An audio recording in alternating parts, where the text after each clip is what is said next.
Have you ever wondered what it was like to be completely forgotten by history? To live a life so unremarkable that centuries later, no one would even remember your name? Well, tonight we're diving deep into the tragic existence of someone who embodied that exact fate. A man whose story represents thousands of others just like him during the medieval period. Meet Thomas the Ale-Soaked. That wasn't his real surname, of course, but it's what the villagers called him behind his back, and sometimes to his face. Thomas lived in a small English village during the 14th century, and his entire world revolved around one simple building that stood at the heart of his community: the Tavern. But this isn't just Thomas's story. This is the story of what it meant to be a medieval tavern drunk, when alcohol wasn't just entertainment, it was survival. When the line between medicine and poison was thinner than the ale they served, and when society had a very different relationship with those who couldn't control their drinking. So settle in, because we're about to explore the darkest corners of medieval tavern culture, where the ale flowed freely, but hope was always in short supply. Let me paint you a picture of Thomas's world. It's the year 1342, and England is still reeling from the devastating effects of the Great Famine that struck decades earlier. The Black Death hasn't arrived yet, but life expectancy is brutal. Most people are dead by 40. The lucky ones make it to 50. Thomas wakes up every morning on a pile of straw in the corner of the Red Lion Tavern. The proprietor, a woman named Margaret Brewster, allows him to sleep there in exchange for odd jobs around the establishment. Sweeping rushes from the floor, emptying chamber pots, cleaning up after the more violent drunks who frequent the place after dark. But Thomas wasn't always this way. 20 years earlier, he had been a successful miller's apprentice in the same village. He had prospects. There was even talk of him marrying Sarah, the baker's daughter. She had red hair that caught the sunlight just right, and when she laughed, Thomas felt like the world made sense. Then came the year the rains wouldn't stop. The grain rotted in the fields. The mill wheel turned uselessly because there was nothing left to grind. Thomas lost his position, his savings, and eventually Sarah too. She married the blacksmith's son instead, someone who could still put food on the table. That's when Thomas discovered that ale could make the hunger pangs disappear, at least temporarily. And more importantly, it could make the memories fade. The memory of Sarah's laugh. The memory of having purpose. The memory of being someone who mattered. Medieval ale wasn't like the beer we know today. It was weaker, usually around 2 to 3% alcohol, but it was also safer to drink than water. Most water sources were contaminated with waste and disease. Ale went through a brewing process that killed dangerous bacteria, so everyone drank it. Children, adults, clergy members, nobles. It was liquid bread, liquid safety, liquid life. But for people like Thomas, it became liquid escape. The Red Lion wasn't just a tavern. It was the social center of the village, the place where news was shared, business was conducted, and justice was sometimes dispensed. Medieval taverns served multiple functions that we've since divided among different institutions.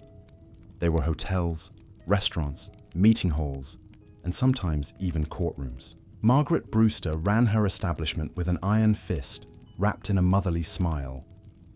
She knew every regular customer's story, their debts, their family troubles, their drinking patterns. She could tell when someone was about to cause trouble before they even realized it themselves. And she knew that Thomas, despite his obvious problems, was essentially harmless. Thomas had developed what the villagers called the tavern shuffle, a particular way of walking that kept him upright even when the ale had done its worst damage to his balance. He would place one hand against the wall and slide it along as he moved, never lifting his feet too high off the ground. It was a skill born of necessity and years of practice. Most mornings, Thomas would start his day by helping Margaret prepare for the evening's customers. Medieval taverns operated on a different schedule than modern bars. They served ale throughout the day, but the real business happened after the working day ended. Farmers, craftsmen, merchants and laborers would gather to drink, eat, gossip, and sometimes settle disputes. Thomas had become invisible to most of these people. They looked through him rather than at him. He was furniture, part of the tavern's atmosphere, but not really a person worth acknowledging. This invisibility had its advantages. People said things in front of Thomas they would never say in front of someone they considered their social equal. He learned about affairs, business deals, family feuds, and political opinions. Thomas became a repository of village secrets, though he was usually too drunk to remember them clearly or too marginalized for anyone to worry about what he might repeat. But sometimes, late at night, when the other customers had stumbled home to their wives and children, Thomas would sit by the dying fire and Margaret would join him. She would bring him a bowl of pottage, a thick stew made from whatever vegetables and grains she had available, and for a few minutes, Thomas would remember what it felt like to be treated like a human being. Margaret never judged him directly, but she understood his story because she had seen it play out dozens of times before. Medieval life was precarious. One bad harvest, one injury, one stroke of bad luck could send anyone spiraling downward. The difference between respectability and destitution was often measured in months, not years. Thomas's daily routine had crystallized into a pattern that rarely varied. He would wake up around dawn, help Margaret with morning preparations, earn enough ale to keep the shakes at bay, spend the afternoon in a hazy stupor, become more social and talkative as evening customers arrived, and then drink himself into unconsciousness before starting the cycle again the next day. Medieval society had no concept of alcoholism as a disease. They understood that some people drank too much, but they generally viewed it as a moral failing rather than a medical condition. The church preached temperance, but even priests and monks were known to indulge heavily in wine and ale. The line between acceptable drinking and problematic drinking was blurry and constantly shifting. Thomas existed in this grey area, tolerated but not respected, pitied but not helped. He had become what medieval people called a masterless man, someone without a clear place in the social hierarchy, without a trade guild, without family ties that could provide support and structure. In medieval England, your identity was largely determined by your relationships. You were someone's son, someone's apprentice, someone's tenant, someone's husband. Thomas had lost all of these connections one by one until he was simply Thomas the Ale-Soaked, a cautionary tale that parents used to warn their children about the dangers of drink. But Thomas's story was far from unique. Every village had at least one person like him, usually more. Medieval records show that tavern drunks were a recognized social category, common enough that laws were written specifically to address their behavior. They could be fined for public drunkenness, banned from taverns for disorderly conduct, or even put in the stocks for repeated offences. Yet somehow, Thomas had managed to avoid the worst legal consequences of his lifestyle. Perhaps because Margaret protected him, or perhaps because he had perfected the art of being drunk without being disruptive. He rarely fought, never stole, and usually kept his misery to himself. The ale that sustained Thomas was produced right in Margaret's tavern. Medieval brewing was typically women's work, and alewives like Margaret were skilled craftspeople who understood the complex process of turning grain into alcohol. They malted barley by soaking it in water until it sprouted, then dried it over fires. The malted grain was mixed with hot water to create a sweet liquid called wort, which was then fermented with yeast. The entire process took about a week, and the resulting ale had to be consumed quickly before it spoiled. There were no preservatives, no refrigeration, no way to keep ale fresh for extended periods. This meant that medieval taverns operated on a constant cycle of brewing, selling, and brewing again. Thomas had learned to recognize the subtle differences between fresh ale and ale that was beginning to turn. He could tell by the smell, the colour, the way the foam behaved when Margaret poured it into wooden cups. It was knowledge born of desperate necessity, because bad ale could make you violently sick, and when you lived on the edge of survival like Thomas did, even a few days of illness could be catastrophic. The medieval tavern existed in a complex relationship with both church and state authorities. Religious leaders preached against the sins of drunkenness and gluttony, but they also recognized that taverns served important social functions. Local governments tried to regulate ale quality and pricing, but they also collected taxes from tavern operators and understood that these establishments helped maintain social order by giving people a place to gather and release tension. Thomas had witnessed this delicate balance firsthand. He had seen local officials arrive to inspect Margaret's ale, testing its strength and quality, sometimes shutting down operations if they found violations. He had watched as travelling priests delivered sermons about temperance to tavern customers, who nodded along while continuing to drink. And he had observed the unspoken understanding that as long as the drinking didn't lead to serious violence or property damage, authorities would generally look the other way. Medieval taverns operated under a complex system of regulation that Thomas had learned to navigate through years of observation. Each tavern was required to display an ale stake, a long pole with a bush or other marker that indicated fresh ale was available. When Margaret had a new batch ready, she would hang out this sign, and word would spread through the village that the Red Lion was serving. But Thomas knew the real signals. He could tell by the way Margaret moved around her brewing area, by the particular smell that drifted from the large wooden vats, by the number of times she tested the ale with her finger throughout the day.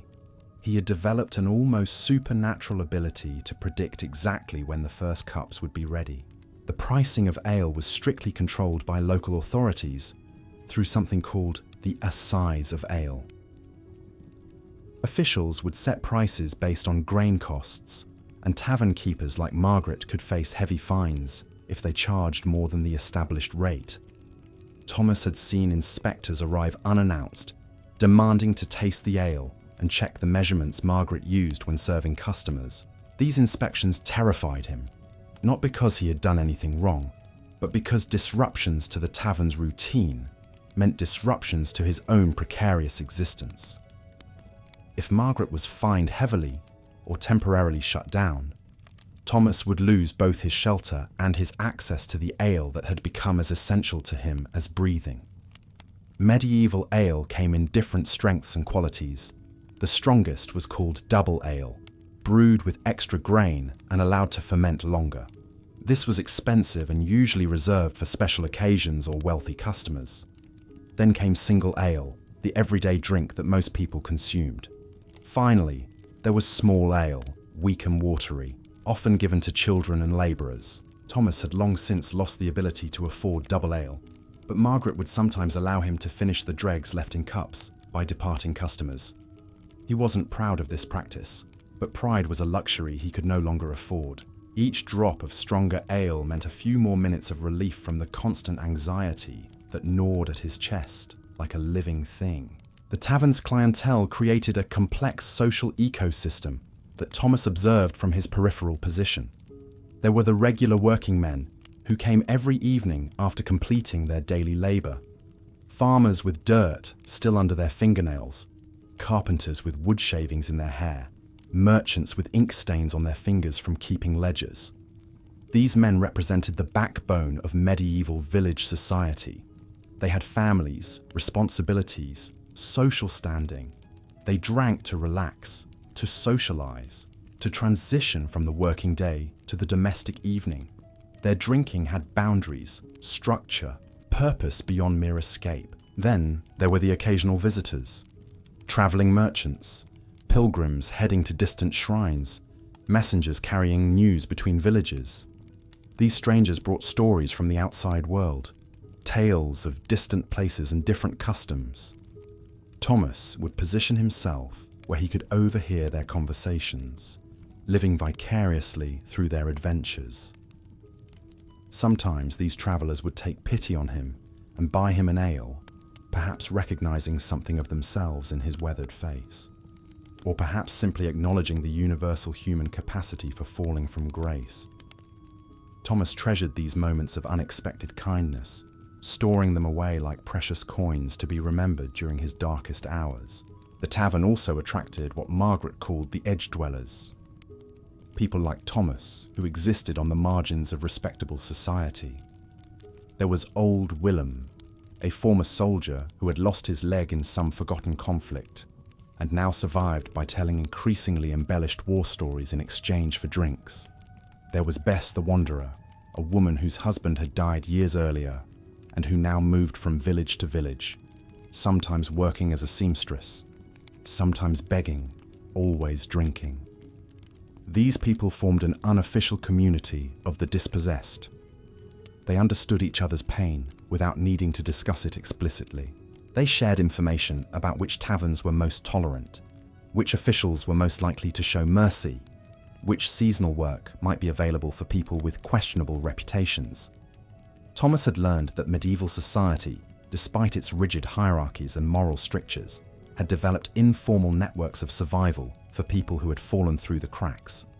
It wasn't charity in any organized sense, but rather a recognition that maintaining complete social order required allowing space for those who couldn't or wouldn't conform to normal expectations. The church's relationship with drinking was particularly complicated in Thomas's world. Officially, the clergy preached moderation and condemned drunkenness as a sin. But wine was central to Christian ritual, and many monasteries were major producers of alcoholic beverages. Monks and priests were often among the most skilled brewers and vintners in their communities. Thomas had observed visiting priests who drank as heavily as any layman, justifying their behavior with complex, theological arguments about the difference between enjoying God's gifts and abusing them. He had listened to sermons about temperance delivered by clerics whose breath smelled strongly of wine. These contradictions didn't anger him. They simply reinforced his understanding that hypocrisy was as universal as suffering. The seasonal rhythms of medieval life created corresponding patterns in tavern culture. During harvest time, when everyone worked from dawn to dusk gathering crops, the tavern would be quieter during evening hours. People were too exhausted for extended drinking sessions. But once the harvest was complete, there would be celebration. Harvest ales, stronger and more festive than the daily offerings, would flow freely as the community marked another successful growing season. Winter brought different challenges and different drinking patterns.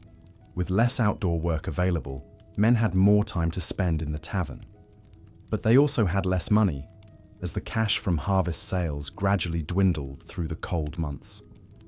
Thomas learned to expect hungrier times during winter, when even Margaret's charity would be stretched thin. Spring brought hope and desperation in equal measure. Hope because the cycle of planting and growing would begin again. Desperation because winter food stores were running low and the new harvest was still months away. Thomas had lived through enough of these cycles to understand that his own survival depended on reading these seasonal moods correctly. The tavern served as an informal courthouse for minor disputes. Thomas had witnessed countless arguments settled over ale rather than through official legal proceedings. Property disputes, marriage problems, business disagreements, all could be resolved through the mediation of respected community members gathered around Margaret's tables. These informal justice sessions fascinated Thomas because they revealed how medieval communities actually functioned beneath the official structures of lord and king and church. Real power often lay with people who had earned respect through their judgment, their fairness, their ability to find solutions that everyone could live with. Margaret herself often served as an unofficial magistrate in these proceedings. Her tavern was neutral ground. Her ale loosened tongues and tempers equally, and her long experience dealing with human nature in all its forms made her a trusted arbiter. Thomas had seen her diffuse potentially violent confrontations with a few well-chosen words and strategically place drinks. But Thomas also witnessed the darker side of tavern justice. Sometimes the ale that loosened tongues also inflamed tempers beyond any possibility of peaceful resolution. He had seen friendships destroyed over perceived slights, business partnerships dissolved in drunken rage, and family feuds that would last for generations, born from misunderstandings that escalated in the heat of alcoholic passion. Violence in medieval taverns was common enough that most establishments had developed protocols for dealing with it. Margaret kept a heavy wooden club behind the bar, not because she was particularly violent, but because sometimes the threat of force was necessary to maintain order. Thomas had learned to recognize the signs of approaching trouble and position himself safely away from potential conflict. The weapons that men carried added another layer of danger to tavern disputes. Most adult males carried knives as tools for eating and working, but these same implements could become deadly weapons when wielded by drunk and angry hands. Thomas had seen too many arguments escalate from words to bloodshed in the space of a few heartbeats, yet somehow, most evenings at the Red Lion passed peacefully. Men would drink their ale, share their stories, complain about their wives or their work or the weather, and then stumble home to repeat the cycle the next day. The violence when it occurred was shocking precisely because it emerged from this routine of mundane social interaction. Thomas's position as a permanent fixture in the tavern gave him a unique perspective on the long-term patterns of village life. He watched children grow into adults, saw marriages form and dissolve, observed the rise and fall of family fortunes. He became an unofficial chronicler of ordinary lives, though his chronicles existed only in his alcohol-clouded memory. He remembered when young Jack the Cooper had been an apprentice, eager and ambitious, full of plans for expanding his master's business. Now Jack was Master Cooper himself, but the ambition had been worn away by years of routine work and family responsibilities. Jack still came to the tavern, but he drank with the weariness of a man who had learned that life rarely matched the dreams of youth. Thomas saw his own story reflected in dozens of similar trajectories. Men who had started with hope and ended with resignation. Women who had married with love and learned to settle for survival.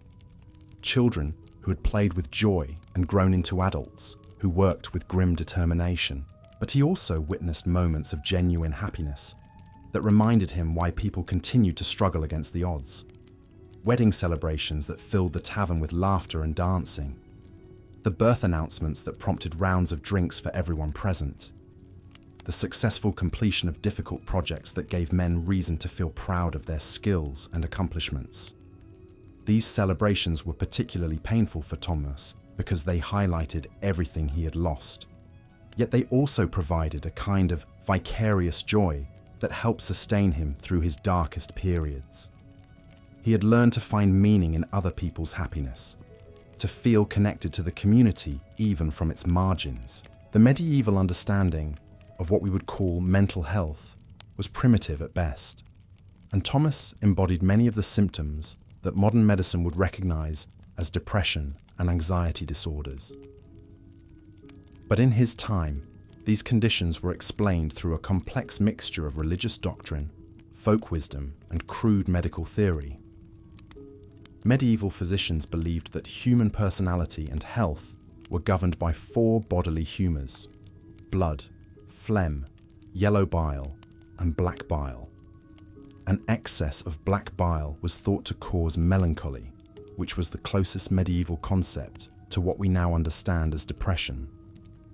Thomas's constant sadness and his tendency to drink alone would have been seen as clear evidence of a melancholic temperament.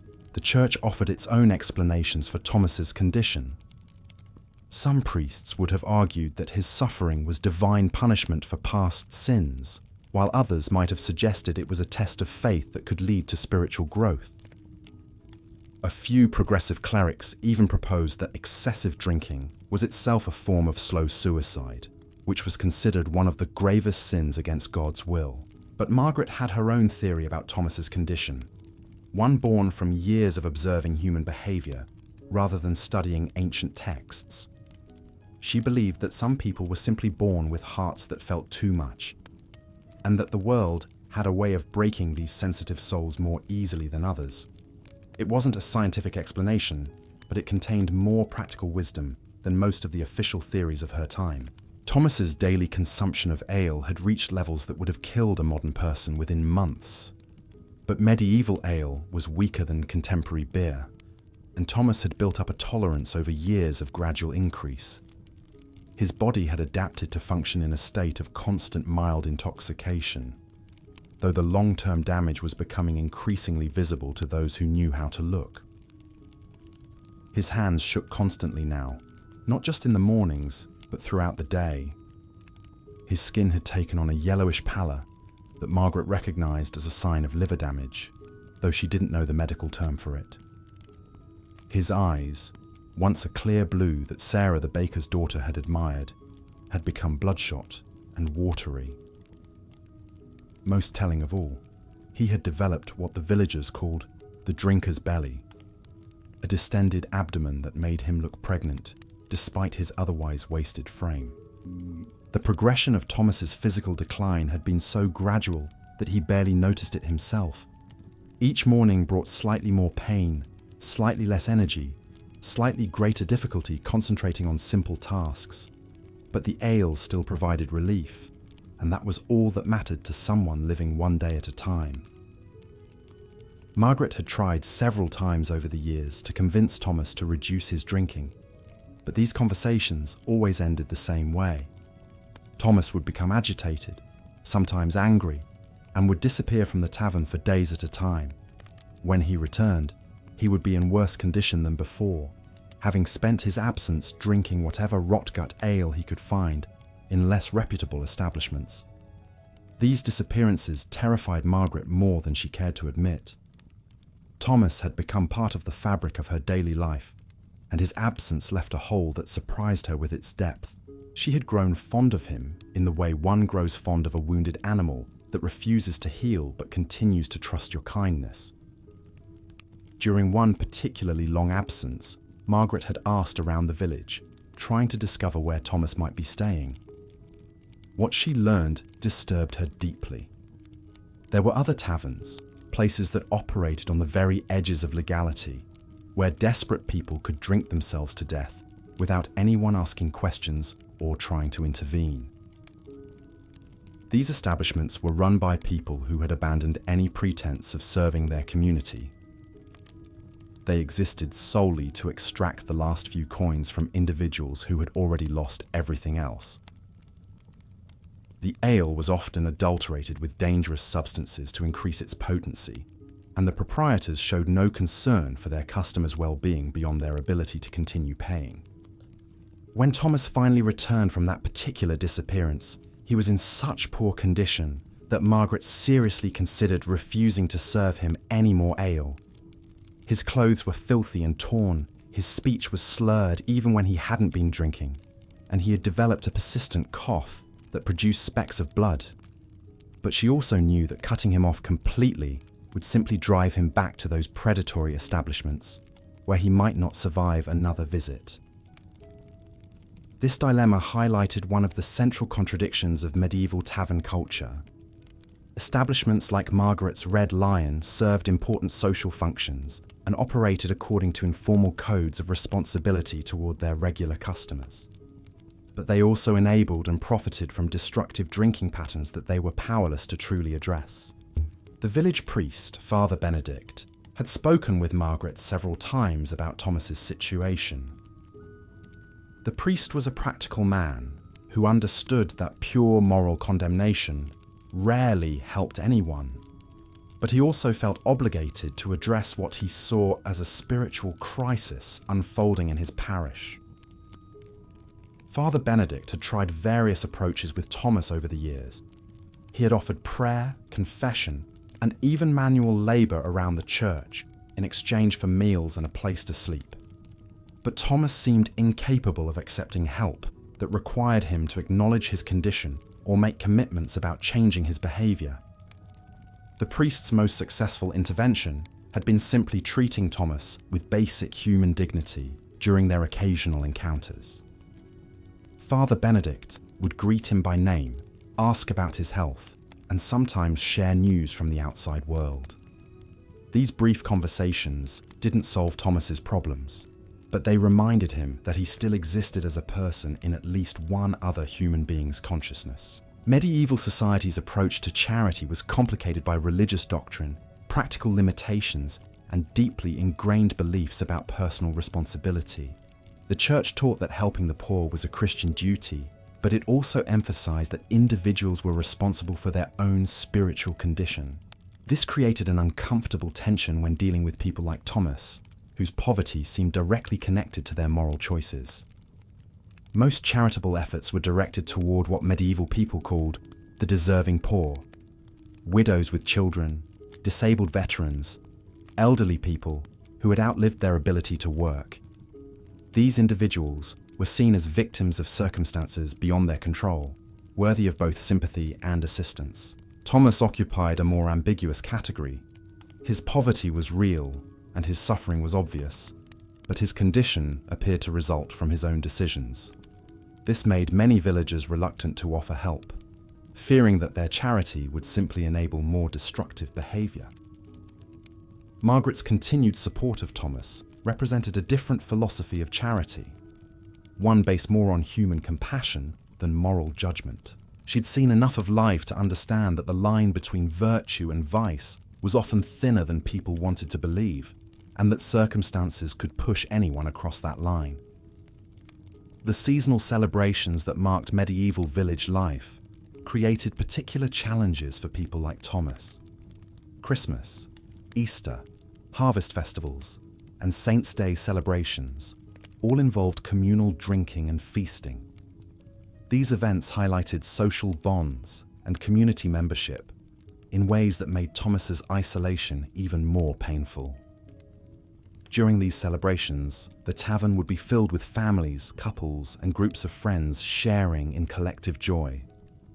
Thomas would retreat to his corner, trying to make himself invisible while simultaneously longing to be part of the festivities.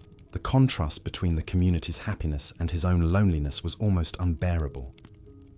Yet these same celebrations sometimes provided Thomas with his few moments of genuine human connection.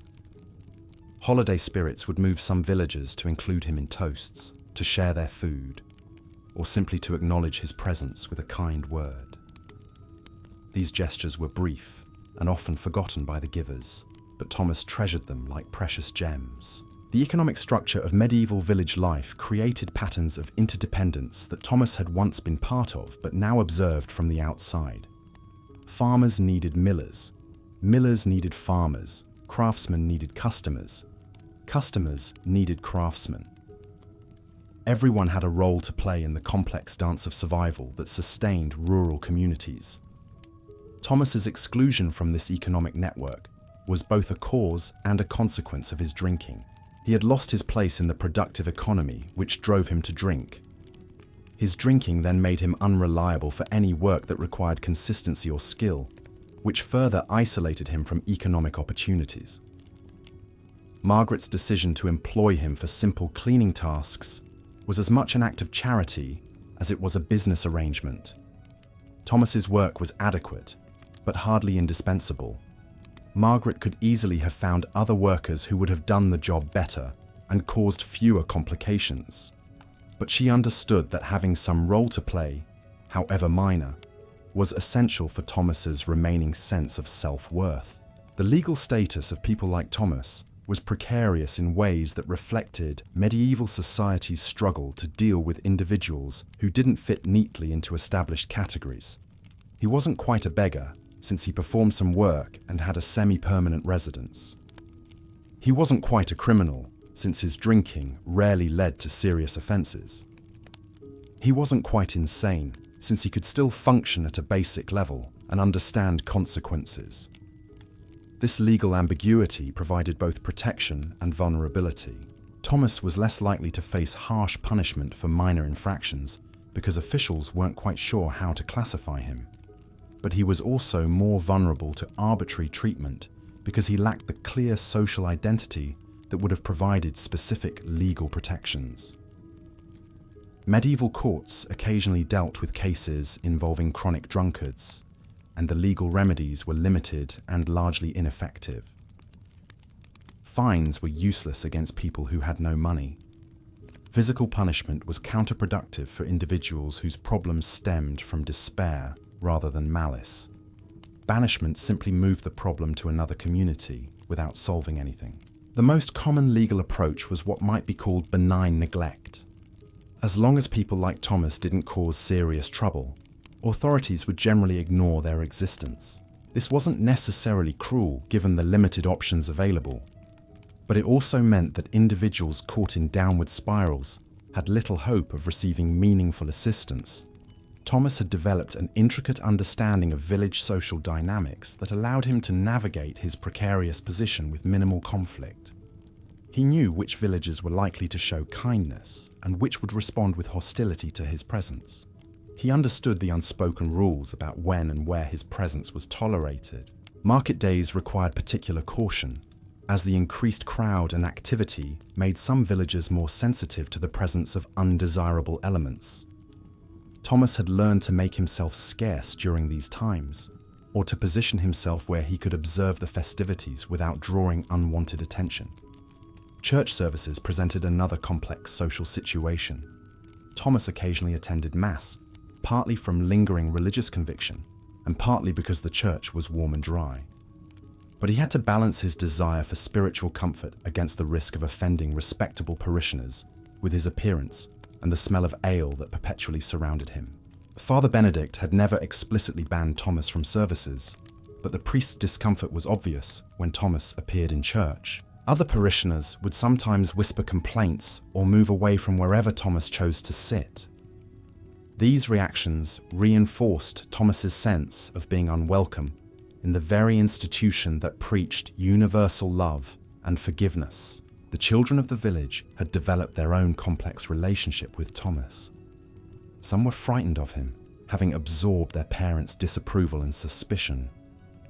Others were curious about this strange figure who seemed to exist outside normal adult rules and responsibilities.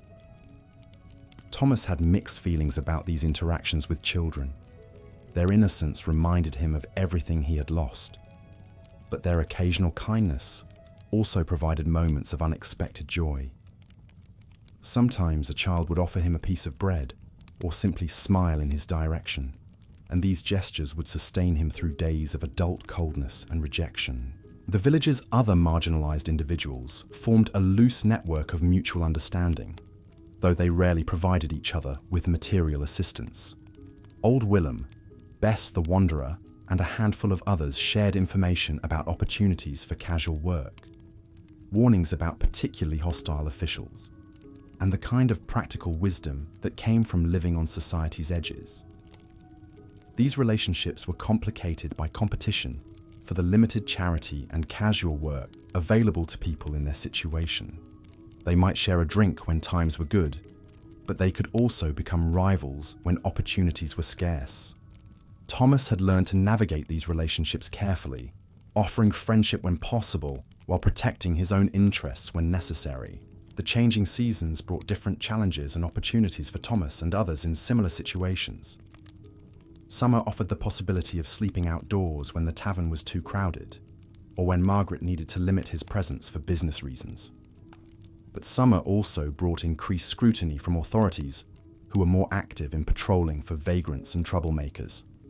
Autumn harvest time created temporary opportunities for casual labor, even for people with questionable reputations. Thomas could sometimes earn a few coins helping with grape harvests or grain processing, though his unreliability meant these opportunities were becoming increasingly rare as he aged and his condition worsened. Winter was the most dangerous season for people living on the margins. The cold could kill, food was scarce, and the general hardship made communities less tolerant of those who couldn't contribute to collective survival. Thomas had survived multiple winters only because of Margaret's continued protection and the basic shelter provided by the tavern. Spring brought hope and desperation in equal measure. The promise of renewed life and economic activity was tempered by the reality that winter had depleted whatever small resources people like Thomas had managed to accumulate. The gap between survival and starvation was often narrowest in the months before spring planting could begin to address winter's depletion. The medical understanding of Thomas's condition was limited by medieval theories that attributed most illnesses to imbalances in bodily humors or divine punishment for sin.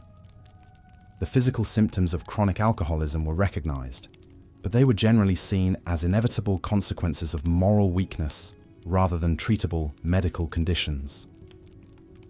Margaret had accumulated her own practical knowledge about the effects of long-term drinking through years of observation. She could predict when Thomas was approaching a particularly dangerous period based on subtle changes in his behavior and appearance. She had learned to water down his ale when she sensed he was consuming dangerous amounts, and she knew which foods might help counteract some of the physical damage. This informal medical care was probably more effective than anything official medieval medicine could have offered. Margaret's interventions were based on direct observation and trial and error learning, rather than abstract theories about humoral balance or spiritual correction. The village's official medical practitioner, when one was available, showed little interest in treating people like Thomas. Medieval physicians focused on patients who could pay for their services and whose conditions seemed amenable to cure. Chronic conditions associated with moral failure fell outside their professional interests and expertise. Herbal remedies and folk medicines were more accessible to people in Thomas's situation, though their effectiveness was questionable. Various plants were believed to cure excessive drinking or restore damaged livers. But these treatments were expensive and often ineffective. Thomas had tried several such remedies during his more optimistic moments, but none had provided lasting relief. The psychological aspects of Thomas's condition were completely beyond medieval understanding. Concepts like addiction, depression, and anxiety disorders wouldn't be developed for centuries. His suffering was interpreted through moral and spiritual frameworks that provided explanation, but little practical help. Thomas's story was approaching its inevitable conclusion, though he remained unaware of the specific timeline. His body was failing in ways that even Margaret's untrained eye could recognize. His periods of lucidity were becoming shorter and less frequent. His ability to perform even simple tasks was deteriorating steadily. Yet he continued to wake each morning, help Margaret with her preparations, and settle into his corner to begin another day of drinking himself toward oblivion.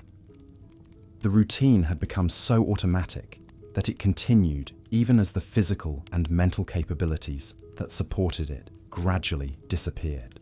The other tavern regulars had begun to treat Thomas with the kind of respectful distance usually reserved for the dying. They no longer expected conversation from him, no longer included him in group activities, no longer bothered to complain about his presence. He was becoming a ghost before he was actually dead. Margaret watched this decline with growing sadness and a sense of helplessness that frustrated her practical nature. She had spent years trying to help Thomas without fundamentally changing his trajectory. Her kindness had probably extended his life, but it hadn't saved him from the consequences of his choices and circumstances. The village as a whole was preparing for Thomas's eventual death in the subtle ways that medieval communities dealt with anticipated losses. People were mentally adjusting to his absence, making alternative arrangements for the small tasks he still performed, and beginning to remember him in past tense even while he remained alive. Father Benedict had begun making discreet inquiries about arrangements for Thomas's eventual burial. The church maintained a small plot for paupers and outcasts, those who died without family or resources to pay for proper funeral rites. It wasn't consecrated ground in the traditional sense, but it was still within the church's protection, a compromise between Christian charity and social respectability. The priest struggled with his own feelings about Thomas's situation. Part of him felt genuine compassion for a man who had clearly suffered beyond his ability to cope. But another part harbored frustration at what seemed like willful self-destruction. a rejection of divine grace and human assistance that challenged Father Benedict's understanding of Christian salvation. These internal conflicts reflected broader medieval tensions about free will, divine predestination, and human responsibility. If God controlled all outcomes, was Thomas's condition part of some greater plan? If humans possessed free will, why couldn't Thomas simply choose sobriety? These theological puzzles had no easy answers, leaving well-meaning people like Father Benedict uncertain about how to respond to suffering that seemed both inevitable and preventable. Thomas himself remained largely unaware of these preparations and philosophical debates swirling around his deteriorating existence. His world had contracted to the immediate sensations of thirst, cold, hunger, and the blessed numbness that ale provided when he could obtain it. Abstract concepts like mortality and meaning had become as distant as the memories of his former life. But sometimes, in brief moments of unexpected clarity, Thomas would experience flashes of understanding about his situation. These episodes terrified him more than his usual confused stupor because they revealed the full extent of what he had lost and how little time remained to change course. During one such moment, sitting alone in the tavern during a quiet afternoon, Thomas found himself studying his reflection in a pool of spilled ale on the wooden table. The face looking back at him was almost unrecognizable. The features were bloated and discolored. The eyes were vacant and unfocused. The expression was slack with resignation. He tried to remember when he had last looked in a proper mirror, but the memory was gone, dissolved like so many others in the constant wash of alcohol. Margaret noticed his unusual stillness and approached cautiously. She had learned to recognize these rare moments when Thomas seemed more present than usual, and she knew they could go either way. Sometimes they led to productive conversations about his health or future. More often, they triggered episodes of despair that could last for days. Thomas looked up at her with an expression of such profound sadness that Margaret felt her breath catch in her throat. For just an instant, she glimpsed the intelligent, hopeful young man he had once been, trapped inside the wreckage of what he had become. The recognition was mutual and heartbreaking. "I used to be someone," Thomas whispered, his voice barely audible above the crackling of the fire. "I had plans. I was going to build something, leave something behind. Now I can't even remember what it felt like to hope." Margaret sat down across from him, choosing her words carefully. She had learned that direct encouragement often backfired with Thomas, triggering defensive anger or deeper despair.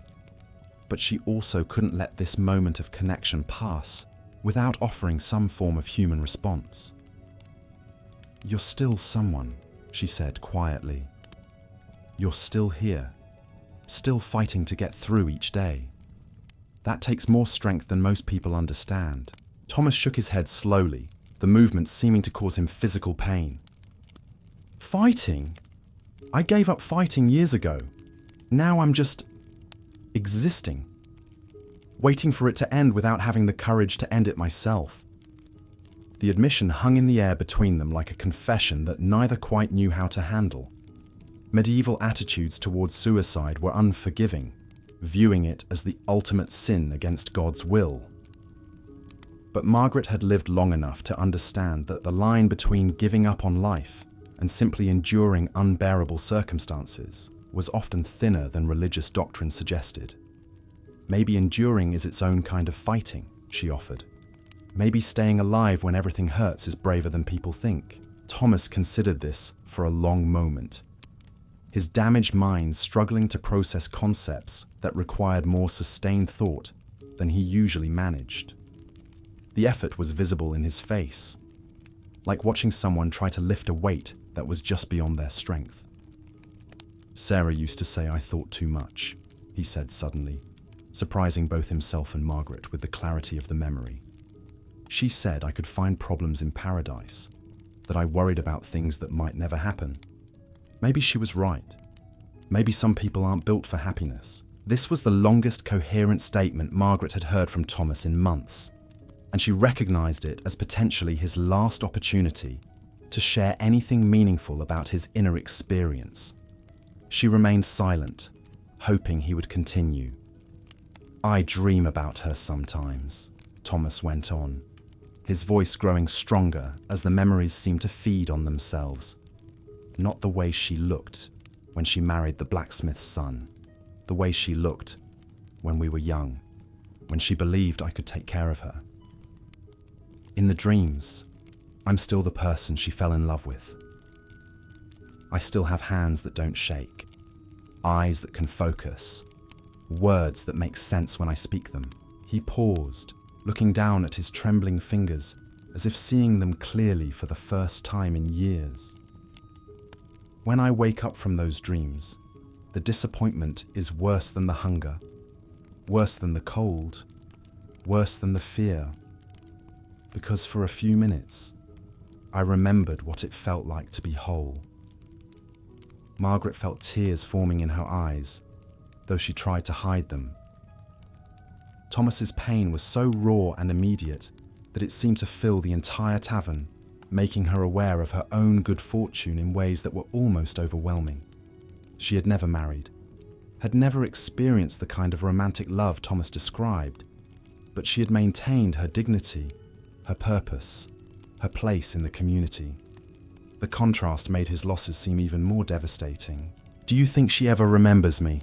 Thomas asked, looking directly at Margaret with an intensity that was startling after so many months of vacant stares. "Do you think she ever wonders what happened to the boy who promised to love her forever?" The question was impossible to answer honestly without causing more pain. Margaret knew that Sarah, now Sarah the blacksmith's wife, had indeed asked about Thomas over the years, but her inquiries had been the kind that people make about distant acquaintances, tinged more with curiosity than genuine concern. Sarah had moved on, built a life, raised children. Thomas had become a cautionary tale she occasionally referenced when warning her daughters about the importance of marrying stable men. "I think people remember the good times," Margaret said carefully. "I think she remembers the boy you were, the happiness you shared. Those memories don't disappear just because life takes people in different directions." Thomas nodded slowly, seeming to accept this diplomatic response.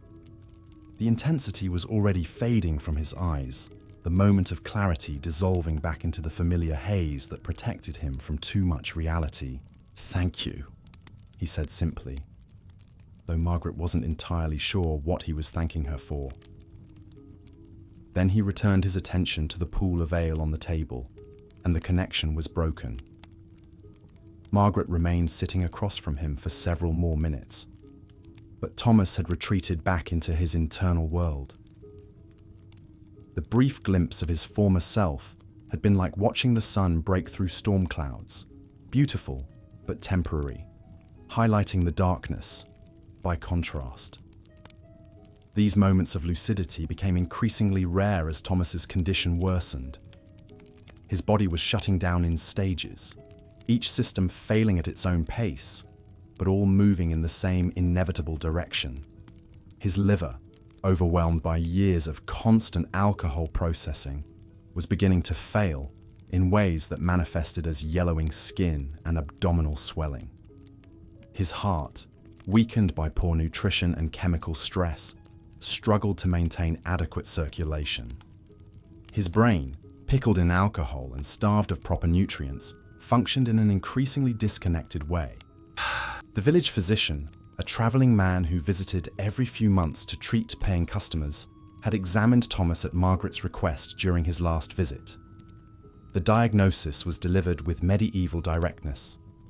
Thomas was dying, probably within the year, and there was nothing to be done about it.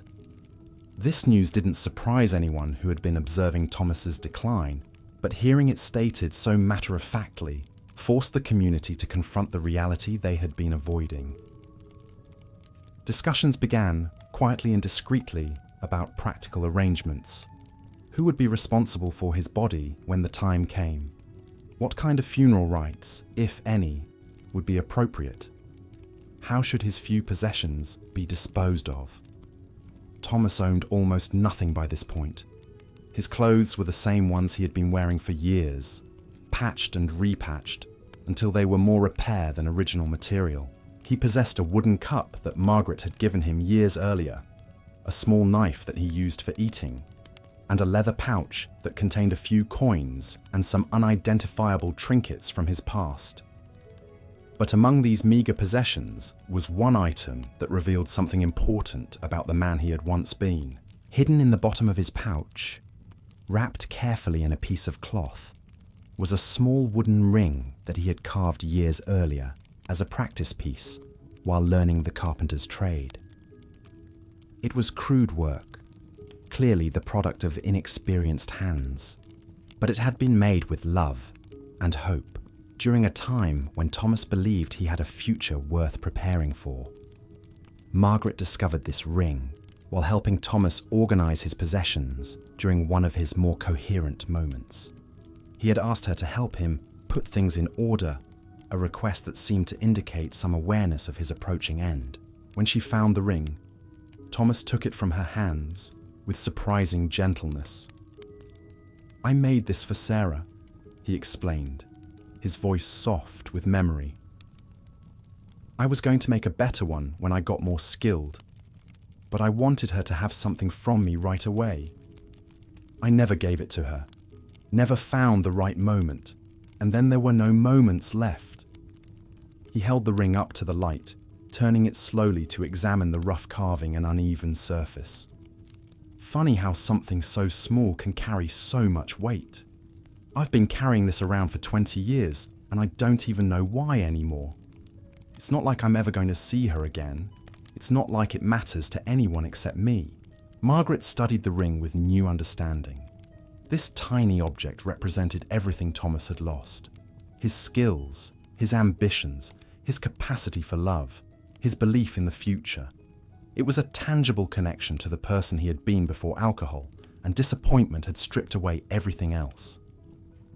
"Maybe it matters that it mattered to you," Margaret suggested. "Maybe keeping it all these years was your way of remembering that you were once capable of love, once had something to offer someone else." Thomas considered this, his damaged mind working slowly through the implications. Do you think I should try to get it to her? Before it's too late?" The question revealed both the persistence of hope and the depth of delusion that characterized Thomas's mental state.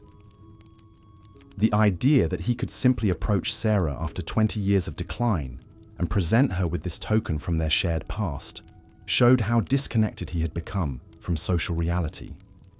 Margaret chose her response carefully, trying to balance honesty with kindness. "I think Sarah has built a different life now, with different responsibilities. This ring belongs to the time you shared together, but that time is in the past. Maybe the best way to honor what you felt for her is to keep those memories safe inside yourself." Thomas nodded slowly, though whether he truly understood or was simply agreeing to end the conversation was unclear. He wrapped the ring back in its cloth and returned it to his pouch, where it would remain until his death. The approaching end of Thomas's life created ripples throughout the small community that had tolerated his presence for so many years. People began to examine their own relationships with alcohol, their own vulnerabilities to the kind of downward spiral that had claimed him. Parents used his story to warn their children about the dangers of excessive drinking, though they often simplified the narrative in ways that ignored the complex circumstances that had contributed to his fall. Young men who frequented the tavern found themselves wondering whether they were drinking too much, whether their own consumption patterns might eventually lead to Thomas's fate. Some made temporary efforts to moderate their behavior, though most returned to their usual habits once the immediate concern faded. The village's other marginal figures watched Thomas's decline with particular attention, seeing in his fate a preview of their own possible futures. Old Willem began making discreet inquiries about alternative places to spend his final years. Bess the Wanderer started talking about visiting distant relatives who might provide more security than her nomadic lifestyle offered. Margaret found herself grieving for Thomas, even while he still lived. mourning not just his approaching death, but the waste of human potential his life represented.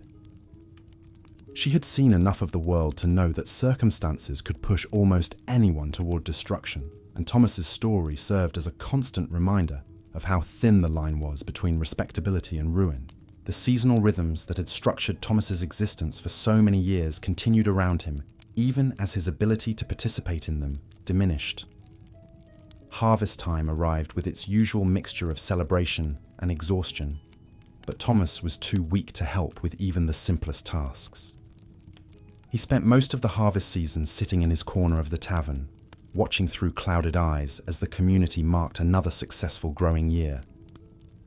The Harvest Festival, traditionally a time of communal joy and thanksgiving, felt different with Thomas so obviously dying in their midst. The celebration continued, but with an undercurrent of awareness about mortality and the fragility of human existence that hadn't been present in previous years. Father Benedict used the harvest sermon to address themes of redemption and divine mercy, speaking more directly about the treatment of outcasts and sinners than was his usual custom. The priest's words were clearly influenced by his ongoing struggle to understand Thomas's situation within a framework of Christian theology. God's love extends to all his children, Father Benedict declared from his simple pulpit, including those who have lost their way, those who struggle with demons we cannot see, those who suffer in ways we do not understand. Our duty as Christians is not to judge, but to show compassion, not to condemn, but to offer whatever comfort we can provide. The congregation listened to these words with varying degrees of acceptance. Some nodded in agreement, feeling prompted to examine their own treatment of Thomas and others like him. Others shifted uncomfortably, feeling implicitly criticized for their lack of charity toward people whose problems seemed self-inflicted. Thomas himself was not present for this sermon, being too weak to make the journey from the tavern to the church. But word of the priest's message reached him through Margaret, who had attended the service and felt compelled to share its content. "Father Benedict spoke about you today," Margaret told Thomas as she helped him with his evening meal. He reminded everyone that we're called to show compassion to those who are suffering, regardless of how they came to suffer. Thomas received this information with little visible reaction, though something flickered in his eyes that might have been gratitude or might have been pain. The distinction between the two emotions had become increasingly blurred as his condition worsened. "Too late for sermons to help me," Thomas mumbled through lips that were increasingly difficult for him to control. "But maybe they'll help the next person who ends up where I am." This comment revealed a level of self-awareness and concern for others that surprised Margaret. Despite everything he had lost, Thomas retained some capacity for thinking beyond his own immediate suffering. The realization made his approaching death seem even more tragic, a waste not just of one life, but of whatever wisdom and compassion he might have shared if circumstances had been different. Winter arrived early that year, bringing with it the familiar challenges of cold, darkness, and scarcity that made survival more difficult for everyone, but particularly dangerous for people in Thomas's condition. His body had lost the ability to regulate temperature effectively, leaving him constantly cold despite the tavern's fire and whatever extra blankets Margaret could provide. The winter also brought increased isolation, as fewer people ventured out for evening socializing when the weather was harsh. The tavern's atmosphere became quieter, more intimate, with only the most dedicated drinkers braving the cold for their nightly ales. This smaller group of regulars developed a more personal relationship with Thomas's deteriorating condition, watching his decline with the mixture of fascination and dread that comes from witnessing something they knew could happen to them. Christmas preparations began in early December, following traditions that had been maintained in the village for generations. The tavern would serve special holiday ales, stronger and more festive than the daily offerings. There would be singing, storytelling, and the kind of communal celebration that helped people survive the darkest months of the year. Margaret wondered whether Thomas would live to see another Christmas. And if he did, whether he would be coherent enough to participate in any meaningful way. The holiday traditions that had once brought him comfort now seemed to highlight his isolation from the community's shared experiences. But as Christmas approached, something unexpected happened. Thomas began showing signs of increased alertness and engagement, as if the approaching holiday had awakened some dormant part of his consciousness. He started paying attention to the preparations around him, occasionally offering suggestions or memories from previous celebrations. "We used to sing the old songs," Thomas said one evening as Margaret prepared decorations for the tavern. "Before the harvest failed, before everything changed." Sarah had a beautiful voice. She could make even the saddest songs sound like prayers. Margaret encouraged these reminiscences, recognizing them as potentially Thomas's last opportunity to share meaningful memories with another human being. She asked questions about the songs he remembered, the celebrations he had enjoyed, the traditions that had once given structure and meaning to his life. Through these conversations, a picture emerged of the rich community life that had existed before Thomas's fall, and by extension, the depth of what he had lost.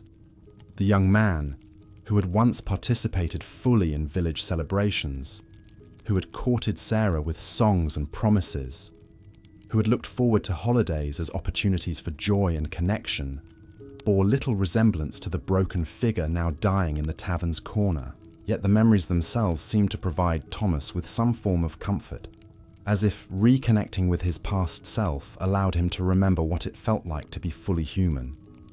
The stories flowed more freely than they had in years, creating a brief window into the person he had been before alcohol became his primary relationship. Margaret found herself treasuring these conversations, not just for Thomas's sake, but for her own. Through his memories, she gained insight into the village's history, the personal relationships that had shaped the community, the dreams and disappointments that had defined an entire generation of young people. She also began to understand more clearly how Thomas's individual tragedy connected to broader patterns of medieval life. The economic instability that had destroyed his livelihood, the limited social safety nets available to people who fell on hard times, the lack of understanding about mental health and addiction, all these factors had combined to create the circumstances that led to his downfall. This broader perspective didn't diminish the personal nature of Thomas's suffering, but it placed his story within a larger context of social and economic forces that affected many people in similar ways. Thomas was both unique in his particular experiences and representative of a class of individuals who had been casualties of medieval life's harsh realities. As Christmas Eve approached, Margaret made a decision that surprised even herself. She would include Thomas in the tavern's holiday celebration, not as a tolerated presence in the corner, but as a recognized member of the community gathering. She announced this intention to her regular customers, making it clear that anyone who objected to Thomas's participation would need to find somewhere else to celebrate. The response was mixed, but generally accepting.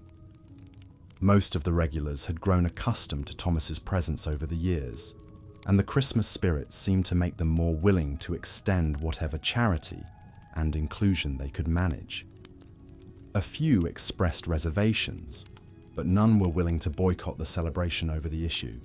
On Christmas Eve, Margaret helped Thomas clean up as much as possible, providing him with a relatively clean shirt and helping him comb his matted hair. The transformation was limited by his physical condition, but the effort itself seemed to lift his spirits in ways that were visible to anyone who knew him well. As the evening's celebration began, Thomas found himself included in toasts, invited to share in the special holiday ale, and even asked to contribute to the evening's storytelling. His participation was halting and sometimes confused, but the other patrons showed patience and kindness that revealed the better aspects of human nature that sometimes emerge during holy seasons. The highlight of the evening came when Thomas, prompted by the familiar melodies being sung around him, began to sing one of the old songs he had mentioned to Margaret. His voice was weak and uncertain, damaged by years of alcohol and poor health, but the tune was recognizable, and the words came back to him with surprising clarity. The entire tavern fell silent as Thomas sang, not because his performance was particularly beautiful, but because it represented something profound about human resilience and the persistence of memory, even in the face of devastating loss. For those few minutes, the dying drunk in the corner became a vessel for preserving cultural traditions that connected the present community to its past. When the song ended, there was a moment of complete silence before someone began to applaud, slowly at first, and then joined by others, until the entire room was acknowledging Thomas's contribution to their celebration. The applause wasn't patronizing or pitying, but genuine appreciation for a gift that only he could have given them. Thomas himself seemed overwhelmed by the response, tears streaming down his face as he experienced what was probably his first moment of genuine social acceptance in many years. The recognition didn't change his condition or alter his fate, but it provided him with a sense of dignity and human connection that had been missing from his life for far too long. Margaret watched this scene with her own tears, understanding that she was witnessing something both beautiful and heartbreaking.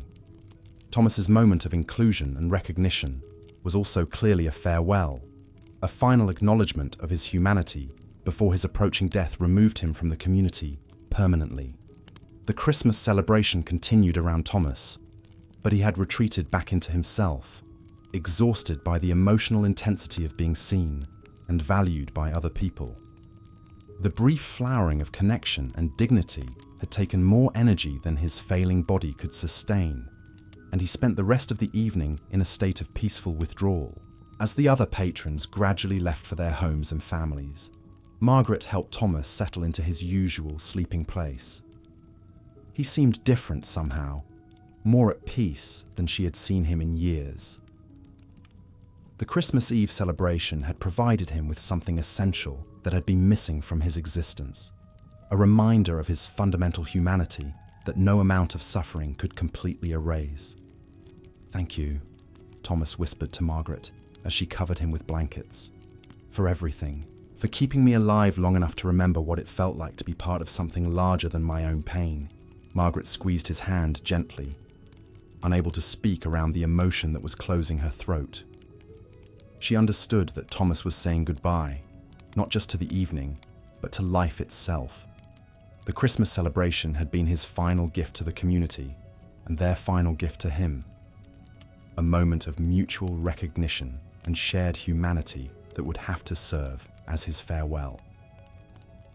That night, as Margaret lay in her own bed above the tavern, she listened to the sounds of Thomas's labored breathing from below. The rhythm was irregular and increasingly shallow, suggesting that his body was finally beginning its final surrender to the damage that years of alcohol had inflicted. She found herself praying, not for Thomas's recovery, which was clearly impossible, but for his peace. She prayed that his remaining time would be free from pain, that his death would be gentle, and that somehow his suffering had served some purpose that she couldn't understand, but that might become clear in time. The snow fell quietly outside, covering the village in a blanket of white that would make the world look clean and new on Christmas morning. But inside the tavern, the old year was drawing to a close for Thomas in ways that everyone could see but no one could prevent. As dawn approached, Margaret dozed fitfully, her sleep interrupted by dreams of young men with hope in their eyes and old men with despair in their hearts, of villages that supported their members and communities that forgot their outcasts, of the thin lines that separated salvation from damnation in a world where mercy was often scarce and second chances were rarely offered. The Christmas morning would bring new celebrations and new hopes for the community, but it would also bring them one day closer to saying a final goodbye to Thomas the Ale-Soaked, whose story had become intertwined with their own in ways that would outlive his physical presence among them. Christmas morning arrived with the kind of bitter cold that made even the heartiest villagers reluctant to venture outside. Margaret woke before dawn, as was her custom, but instead of the usual sounds of Thomas stirring in his corner, she heard only silence. For a moment, panic gripped her chest as she imagined the worst, But then she caught the faint sound of his breathing, so shallow it was barely perceptible. She dressed quietly and made her way downstairs, where she found Thomas exactly as she had left him the night before. His face had taken on a waxy pallor that she recognized from other deaths she'd witnessed over the years. His breathing was irregular, with long pauses that made her wonder each time if the next breath would come at all. Margaret had seen enough people die to know that Thomas was entering his final hours. The Christmas celebration had taken whatever reserves of strength he had remaining, leaving him depleted in ways that his damaged body could no longer compensate for. She settled into a chair beside him, determined that he would not die alone. The morning passed slowly, with Thomas drifting in and out of consciousness. Sometimes he would mumble words that Margaret couldn't quite make out, fragments of conversations with people who existed only in his fading memories.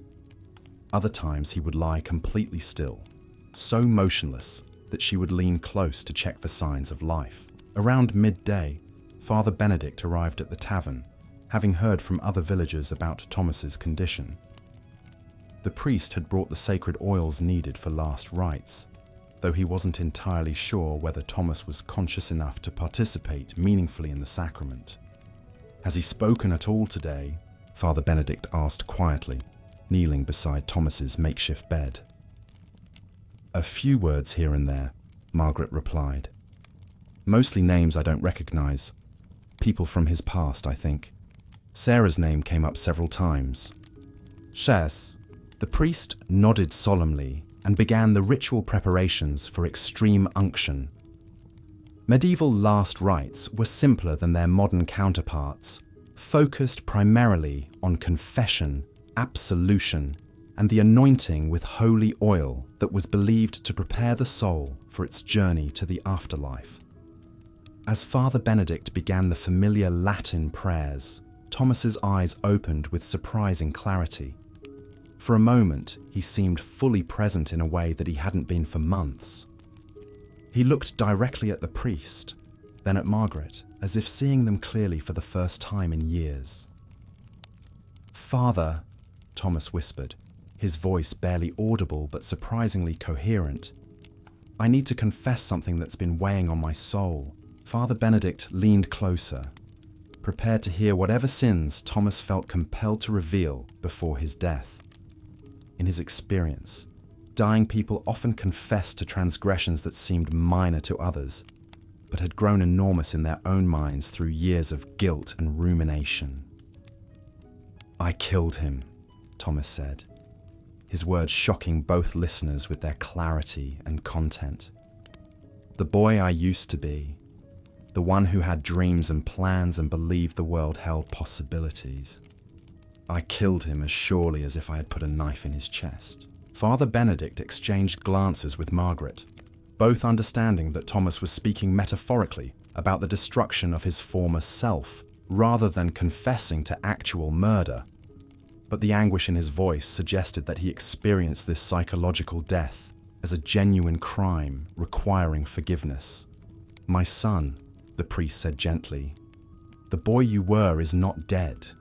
He lives on in the memories of those who knew him, in the love you once felt and gave, in the hope that brought you through each day until hope became impossible to sustain." Thomas shook his head weakly. "I had so much to offer, skills to learn, things to build, love to give. I threw it all away for temporary relief from temporary pain. That boy deserved better than what I became." The confession revealed the depth of Thomas's self-awareness and the extent of his spiritual suffering. He understood exactly what he had lost and felt responsible for losses that had resulted from circumstances largely beyond his control. This combination of insight and self-blame had probably contributed to his downward spiral, creating a cycle where guilt about his condition drove him to drink more, which created more guilt, which required more drinking to numb. "God's mercy extends to all forms of suffering," Father Benedict assured him, "including the suffering we inflict upon ourselves. Your struggles with drink do not diminish the value of the person you were or the love you were capable of feeling." Thomas seemed to find some comfort in these words, though his breathing continued to grow more labored. The effort of speaking coherently was clearly exhausting him, but he appeared determined to use whatever time remained to address the spiritual burden he had been carrying. "Will you pray for the boy I killed?" Thomas asked. "Will you ask God to remember him kindly, even though I couldn't protect him from what I became?" Father Benedict promised to include this intention in his prayers, understanding that Thomas needed to feel that some part of his former self would be mourned and remembered. The priest then completed the last rites, anointing Thomas with holy oil while reciting the traditional prayers for the dying. As the afternoon wore on, other villagers began arriving at the tavern, not for drinking, but to pay their respects to a man who had been part of their community for so many years.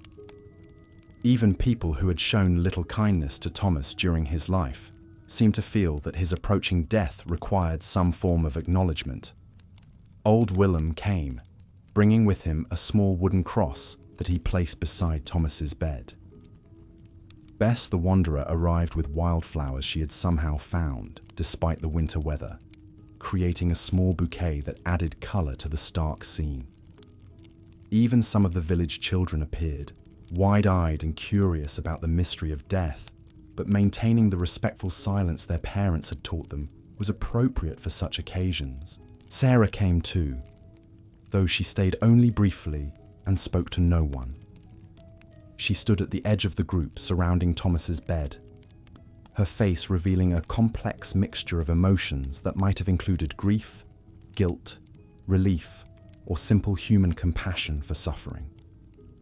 When she left, she placed something small on the table near Thomas's head, though no one could see clearly what it was. After the visitors had gone, Margaret discovered that Sarah had left a small piece of bread, the kind she had been famous for baking during their courtship 20 years earlier. It was a gesture that spoke of remembered affection, forgiveness, or perhaps simply the recognition that their shared past deserved some form of acknowledgement as it finally came to an end. Thomas seemed unaware of most of these visits, drifting deeper into unconsciousness as his body's systems began shutting down. His breathing became increasingly irregular, with longer and longer pauses between each laboured inhalation. Margaret remained beside him, occasionally moistening his lips with water or adjusting his blankets, but mostly just maintaining the vigil that ensured he would not die completely alone. As evening approached, bringing with it the early darkness of winter, Thomas suddenly opened his eyes and looked directly at Margaret with startling intensity. For a moment, his face seemed to clear of the confusion and pain that had marked his features for so many years. "Margaret," he said, his voice stronger than it had been all day, "you saved me. Not from dying, but from dying completely forgotten. You made sure I remained human when everyone else, including myself, had given up on that possibility." Margaret felt tears streaming down her face as she grasped his hand, surprised by how cold his fingers had become. "You were always worth saving, Thomas. Always worth remembering. Your story matters, even if it didn't end the way anyone hoped it would." Thomas smiled, a genuine expression of peace that transformed his damaged features into something approaching the handsome young man he had once been. "Tell them," he whispered. "Tell the young ones that it's easier to fall than they think, but that falling doesn't mean you stop being worthy of love." These were Thomas's last coherent words. He closed his eyes and seemed to sink into a deep sleep, his breathing becoming so shallow that Margaret had to watch carefully to detect any movement at all. The final hours passed slowly, with Thomas occasionally stirring or murmuring unintelligible words, but never again achieving the clarity he had shown during his farewell. Just before midnight, Thomas's breathing stopped entirely. Margaret waited for several minutes, hoping for one more breath, but none came.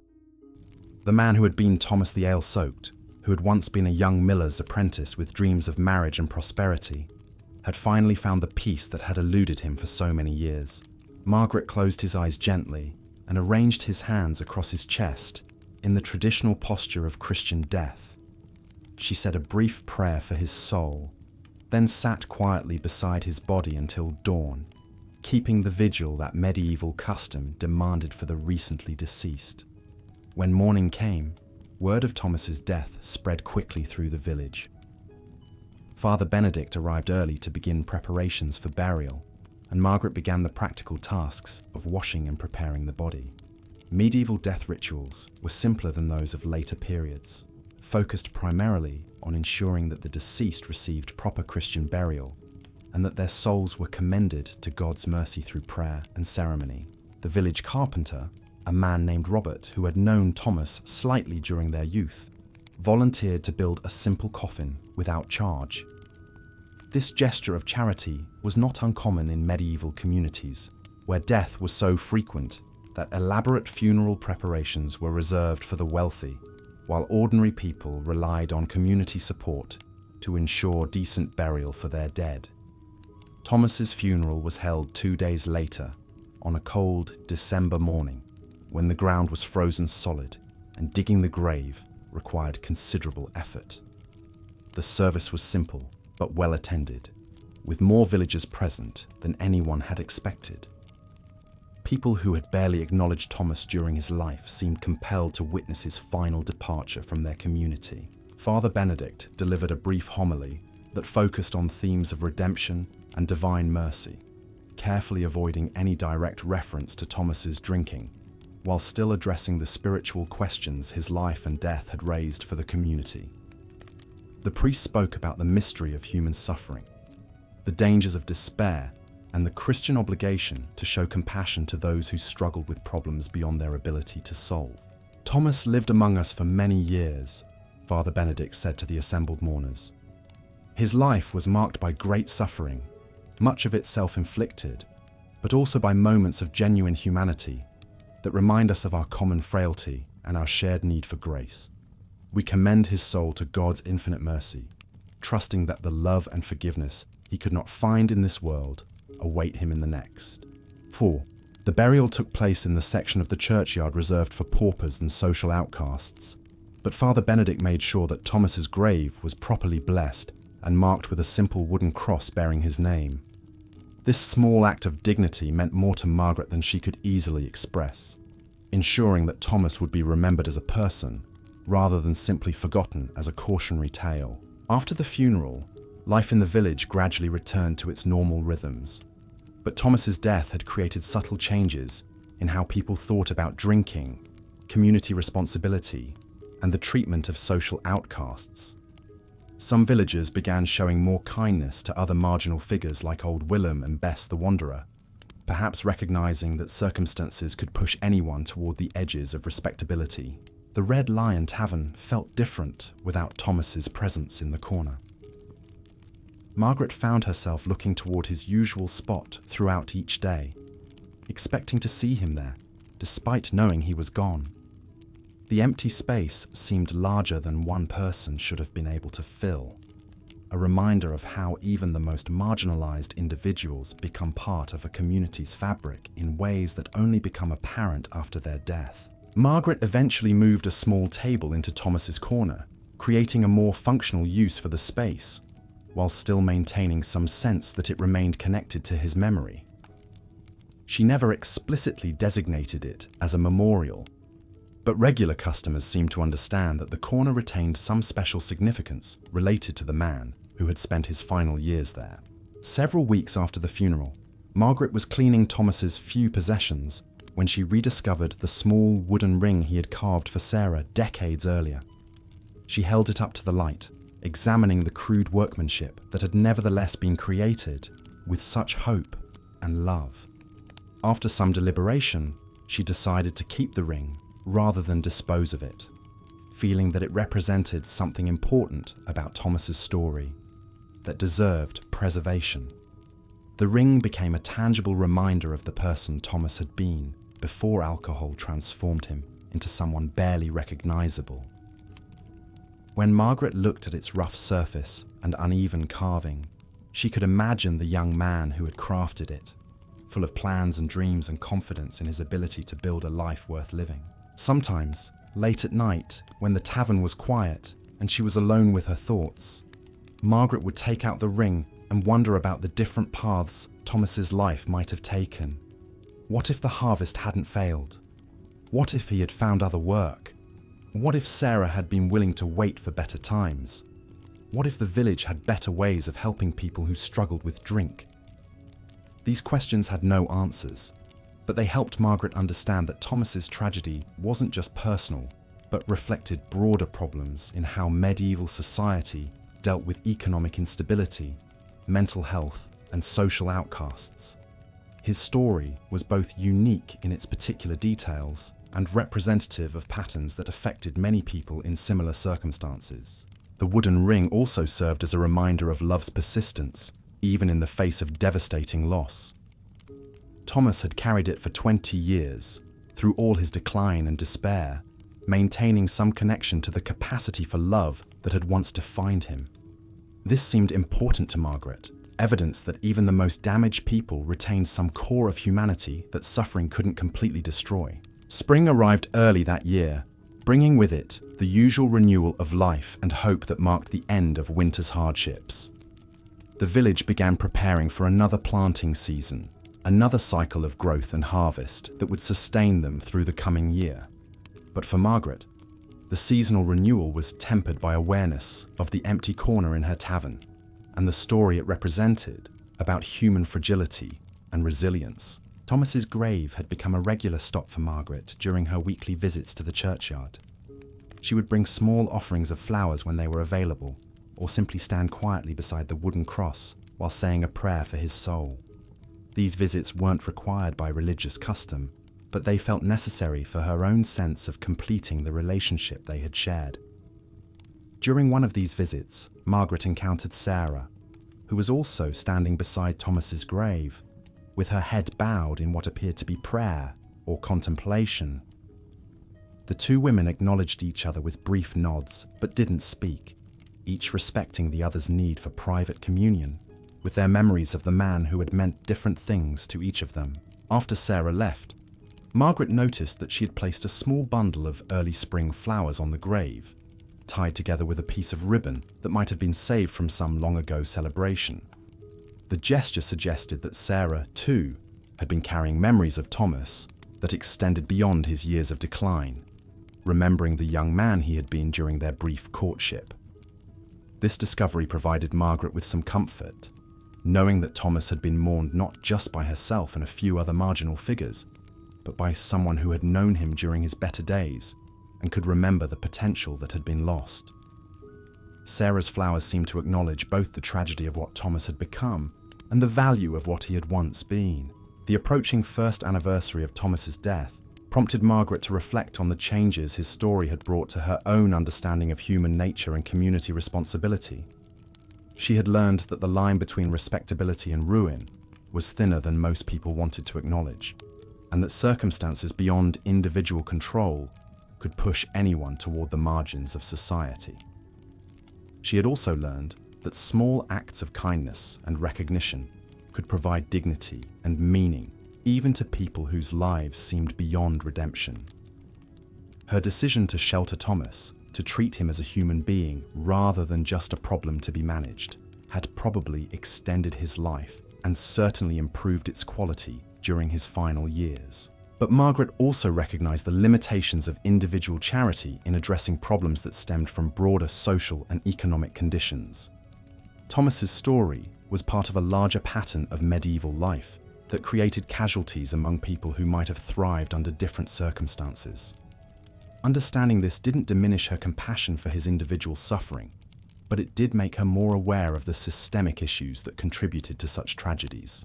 The tavern's regular customers had also been affected by Thomas's story in ways that became apparent over time.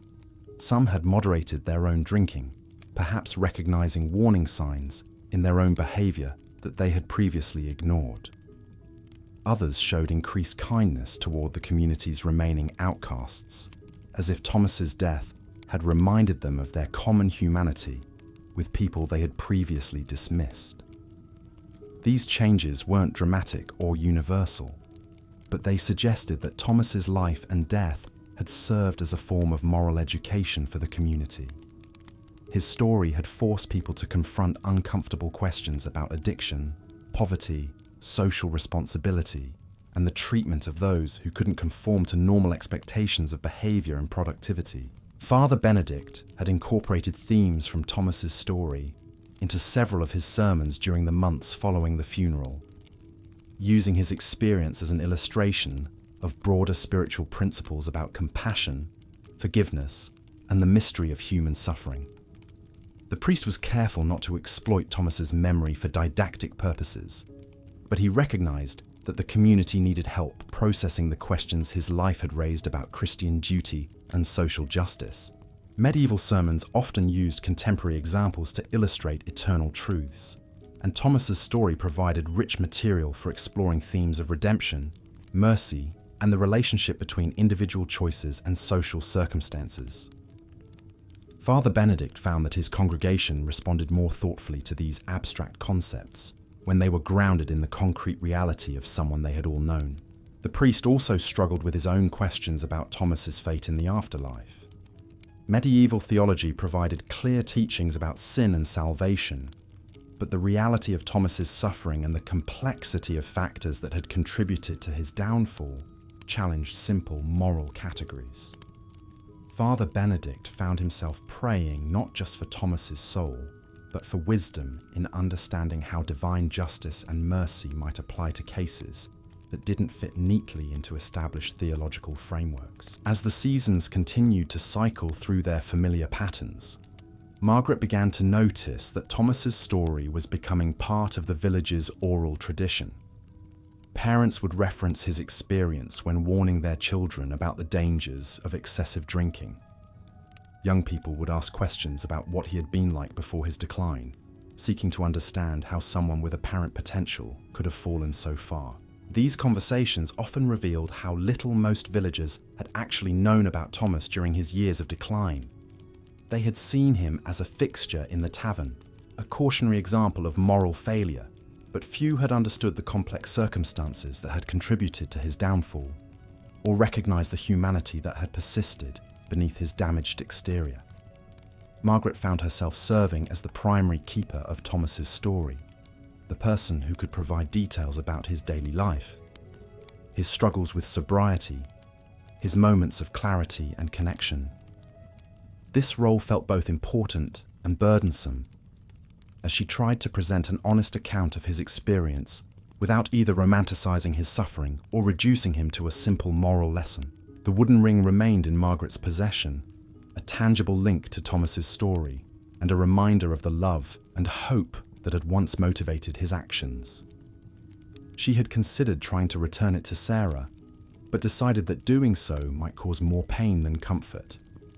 Instead, she kept it as a private memorial, a symbol of the person Thomas had been before circumstances and choices combined to destroy his prospects for happiness.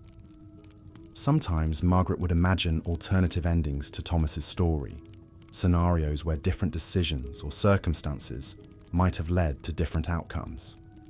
These mental exercises didn't change reality, but they helped her maintain perspective on the complex interplay of factors that had shaped his life and death. The village continued to change and evolve, as medieval communities always did, with new births, deaths, marriages, and economic developments altering its character over time. But Thomas's story had become part of its permanent memory, a reminder of both human fragility and the importance of community compassion for those who struggled with problems they couldn't solve alone. Margaret aged gracefully into her role as the tavern's permanent proprietor, never marrying, but finding meaning and purpose in serving her community's social needs while maintaining a special awareness of those who existed on its margins. Thomas's story had taught her that the difference between inclusion and exclusion, between dignity and despair, often depended on small acts of recognition and kindness that cost little but meant everything to those who received them.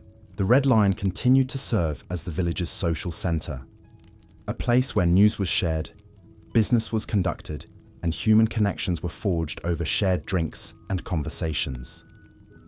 But it also remained a place where society's outcasts could find some measure of shelter and acceptance, Thanks partly to lessons learned from Thomas's story about the value of maintaining space for those who couldn't conform to normal expectations, years passed, and new stories accumulated around the tavern's tables. New tragedies and triumphs that captured the community's attention and shaped its understanding of human nature and social responsibility. But Thomas's story persisted as a foundational narrative, a reminder of how quickly circumstances could change and how important it was to maintain compassion for those whose lives had taken unfortunate turns. Margaret eventually grew too old to manage the tavern alone and began training a younger woman to take over its operations.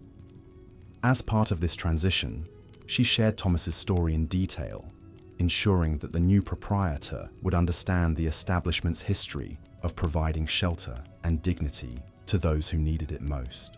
The wooden ring was passed along as part of this legacy, not as a valuable object, but as a symbol of the human stories that had played out within the tavern's walls.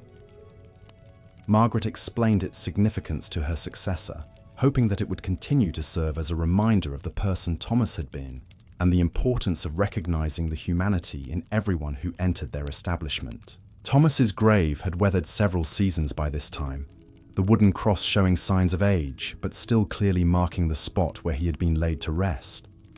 Margaret continued to visit occasionally, though less frequently than during the first year after his death. The intensity of grief had faded, replaced by a quieter sadness mixed with appreciation for the lessons his story had taught her about life, death, and the complex factors that shaped human destinies. The village children who had been present at Thomas's funeral were now young adults, some beginning families of their own. They carried memories of his story that would influence how they thought about drinking, social responsibility, and the treatment of community outcasts. In this way, Thomas's influence extended beyond his own lifetime, shaping attitudes and behaviors in ways that would have surprised him during his years of decline. Medieval life continued its relentless cycle of growth and decay, hope and disappointment, joy and sorrow. People were born, lived, struggled, loved, suffered and died, leaving behind traces of their existence in the memories of those who had known them and the communities they had been part of. Thomas's story was both typical of this pattern and unique in its particular details, representing the universal human experience while remaining distinctly his own. The tragic life of Thomas the Ale-soaked had ended, but its significance lived on in the changed perspectives and increased compassion of those who had witnessed his struggle. His story served as a reminder that even the most marginalized individuals possessed dignity and worth, that circumstances could push anyone toward the edges of respectability, and that communities had both the power and the responsibility to determine how they treated their most vulnerable members. In the end, Thomas's life had mattered, not because of what he accomplished or the success he achieved, but because of the human connections he had formed and the lessons his experience had taught others about the complexity of human nature and the importance of maintaining space for those who struggled with problems beyond their ability to solve. His story became part of the village's collective memory, a permanent reminder of both human fragility and the possibility of finding meaning and dignity even in the midst of profound suffering and social exclusion. The boring details of medieval tavern life, the daily routines of drinking and conversation, the seasonal rhythms of rural existence, all these seemingly mundane aspects of Thomas's world had provided the backdrop for a profoundly human story about love, loss, addiction, community, and the search for meaning in the face of overwhelming circumstances. Through his experience, the ordinary details of medieval life had been transformed into something larger, a narrative that revealed universal truths about the human condition while remaining grounded in the specific realities of 14th century English village life. Thomas's story had become woven into the fabric of village memory, but the patterns that created his tragedy continued to play out in the lives of others. Margaret watched these cycles repeat themselves with the weary recognition of someone who had learned to see the warning signs, the subtle indicators that marked the beginning of another downward spiral. There was young Edmund, barely 20, whose father had died in a farming accident the previous spring. The boy had inherited debts he couldn't pay and responsibilities he wasn't prepared for. Margaret noticed how he lingered at the tavern longer each evening, how his single ale had become 2, then 3, then however many coins he had left could purchase. She saw in his hollow stare the same defeated look that had marked Thomas's face during his early years of decline. The similarities were unsettling but not surprising. Medieval village life created predictable pressures that affected people in predictable ways. Economic instability, limited opportunities for advancement, the constant threat of crop failure or disease. All these factors created an environment where alcohol served multiple functions that went far beyond simple entertainment or socialization. For people like Edmund, ale provided temporary escape from overwhelming anxiety about the future. For others, it offered relief from physical pain that medieval medicine couldn't effectively treat. Still others used drinking as a way to numb emotional wounds that their society had no vocabulary to describe or methods to heal. The tavern served all these needs simultaneously, creating a complex ecosystem where social drinking, self-medication, and destructive addiction existed side by side. Margaret had developed her own informal methods for identifying people who were sliding toward Thomas's fate. She watched for changes in drinking patterns, the shift from social consumption to solitary drinking, the gradual increase in daily intake, the growing inability to function without alcohol. Most importantly, she looked for signs that someone was beginning to drink not for pleasure, but to avoid pain, using ale as a barrier against reality rather than an enhancement to social interaction. The challenge was knowing what to do with this knowledge. Medieval society provided few resources for helping people who struggled with excessive drinking, and the available options were often counterproductive. Religious authorities typically responded with moral condemnation that increased guilt and shame, driving people deeper into the behaviors they were trying to escape. Legal authorities imposed fines and punishments that created additional problems without addressing underlying causes. Medical practitioners of the era had limited understanding of what we would now recognize as addiction, viewing excessive drinking through the lens of humoral theory and moral philosophy, rather than as a complex interaction of psychological, social, and physiological factors. Their treatments, when they bothered to offer any, usually involved bloodletting, purging, or herbal remedies that were at best ineffective and at worst dangerous. This left people like Margaret to develop their own approaches based on practical experience and intuitive understanding of human nature. She had learned that direct confrontation rarely worked, often driving problem drinkers away from the relative safety of her establishment toward less scrupulous proprietors who cared nothing for their customers' well-being. Instead, she tried to maintain relationships that allowed her to exercise some moderating influence while providing basic support and dignity. With Edmund, Margaret employed tactics she had refined through her experience with Thomas. She would engage him in conversation when he seemed receptive, asking about his farm, his plans for the coming season, his memories of his father. These discussions served multiple purposes. They reminded Edmund that he was seen as a person rather than just a customer. They provided opportunities for him to voice concerns and fears that might be driving his increased drinking, and they helped Margaret gauge his mental state and drinking patterns. She also made subtle adjustments to his service, sometimes watering down his ale when she sensed he had consumed enough, occasionally suggesting food to slow alcohol absorption, and finding excuses to engage him in small tasks that gave him a sense of purpose and delayed his drinking. These interventions were careful and indirect, designed to provide support without triggering the defensive reactions that direct criticism might provoke. The other tavern regulars had their own relationships with Edmund, shaped by their memories of his father and their understanding of the challenges he faced. Some showed genuine sympathy and offered practical advice about farming or debt management. Others maintained the kind of respectful distance that medieval people typically showed toward those experiencing misfortune that might be contagious, either literally or metaphorically. But there was also a subset of customers who seemed to take a perverse interest in Edmund's decline, treating it as entertainment or validation of their own relative stability. These men would encourage his drinking, buy him ales he couldn't afford, and make jokes about his increasingly obvious struggles with managing his inherited responsibilities.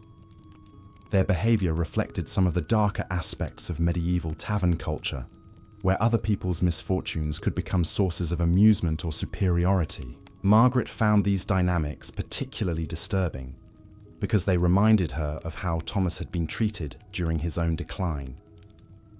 The same people who now spoke of Thomas with posthumous sympathy had often contributed to his isolation and despair through their casual cruelty and indifference.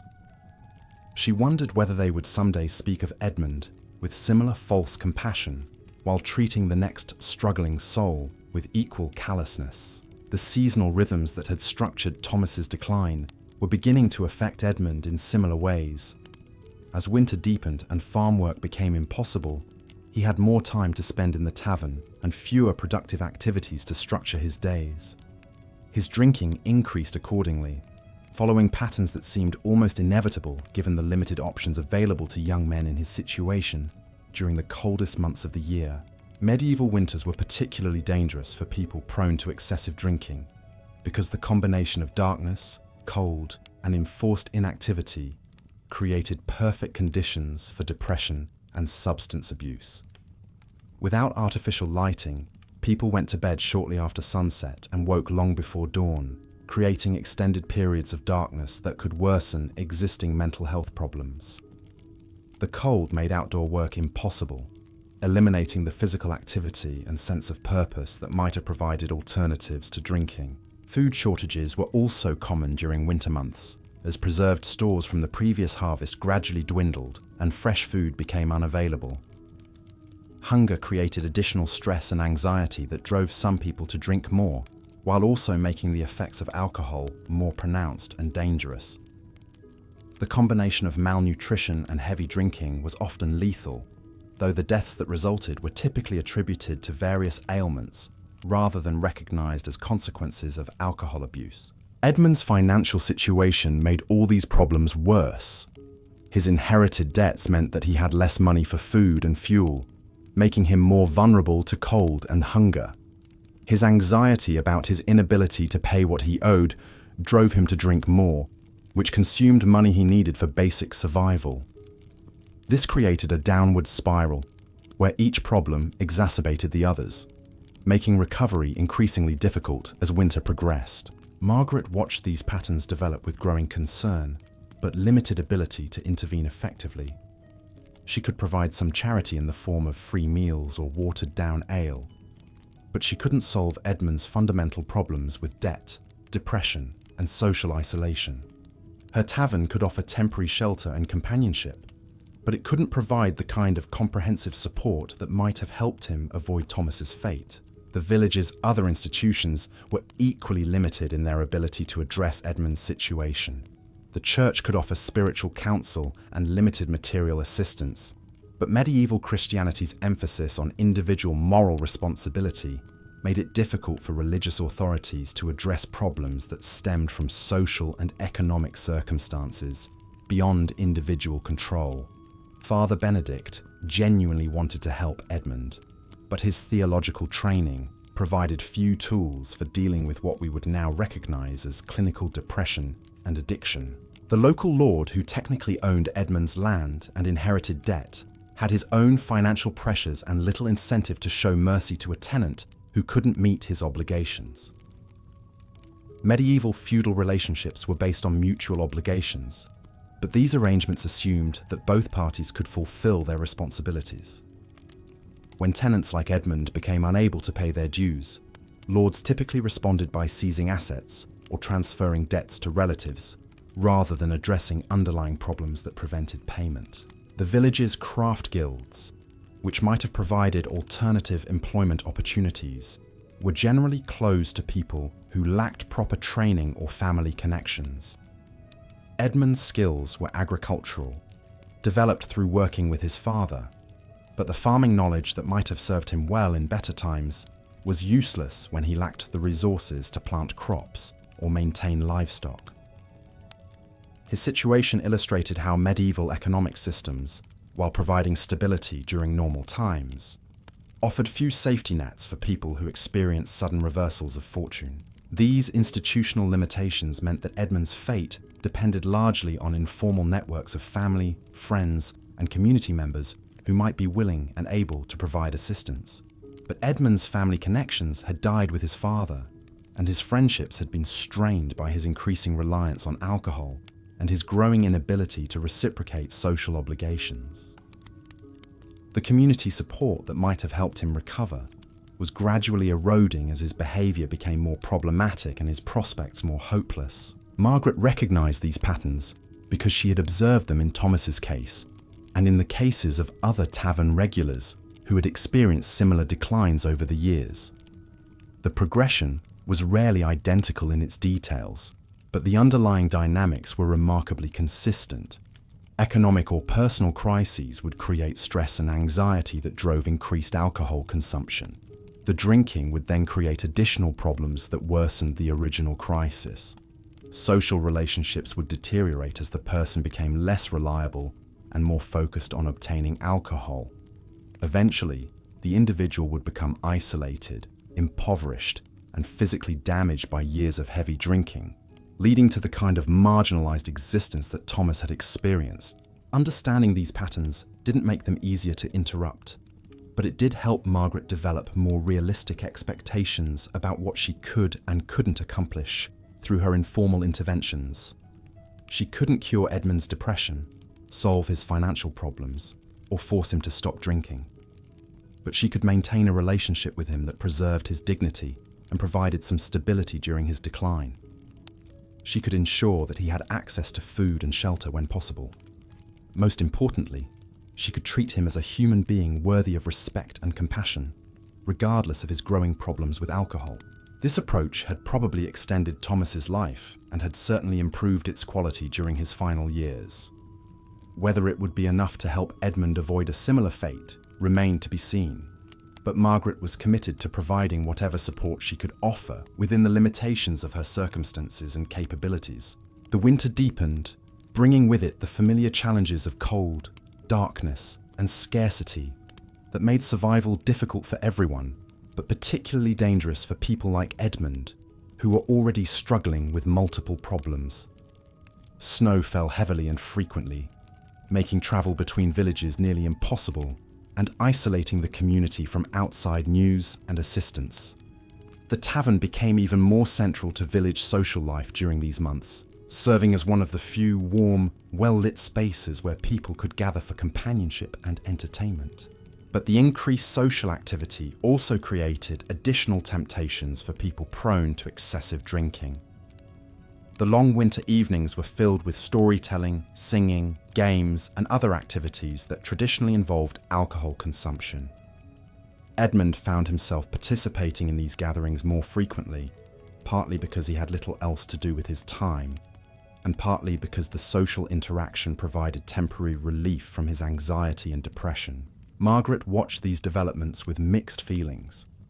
She was glad to see Edmund engaging with other people rather than drinking alone, which was generally a healthier pattern of behaviour.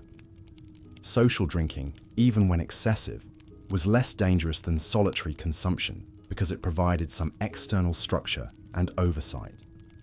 Other customers might notice if someone was becoming dangerously intoxicated and intervene to prevent serious harm.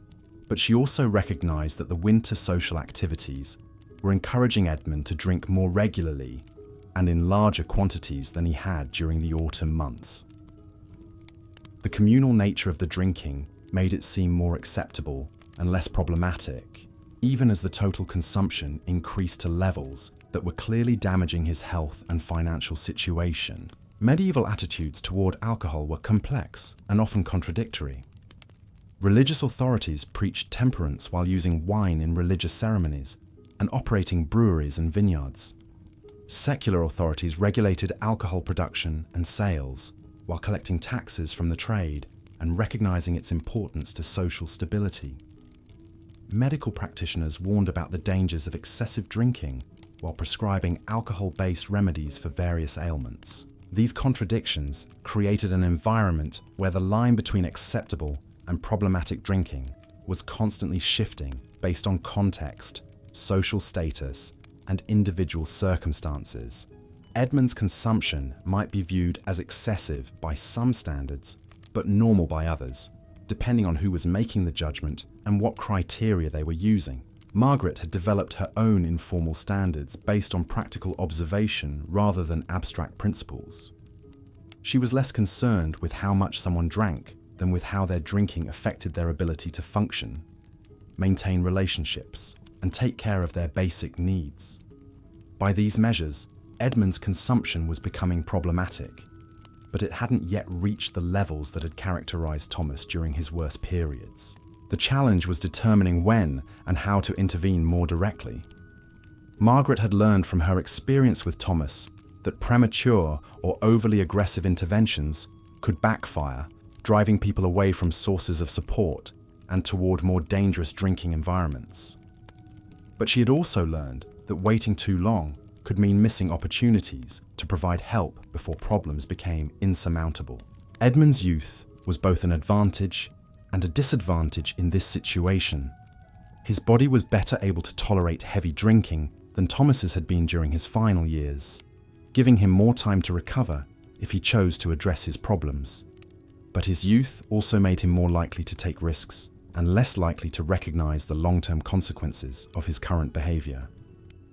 Young people often felt invincible in ways that could prevent them from seeking help until it was too late. The social dynamics around Edmund were also different from those that had surrounded Thomas. As the son of a respected farmer who had died tragically, Edmund still retained some community sympathy and support that might be mobilized to help him if the right approach could be found. Thomas had lost these connections gradually over many years, making his eventual isolation almost complete.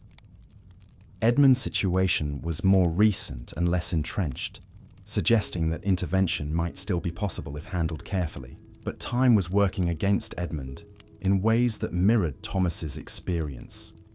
Each day of heavy drinking made it harder for him to function effectively, which created additional stress that drove more drinking. Each failure to meet his obligations damaged his reputation and reduced the likelihood that others would offer assistance.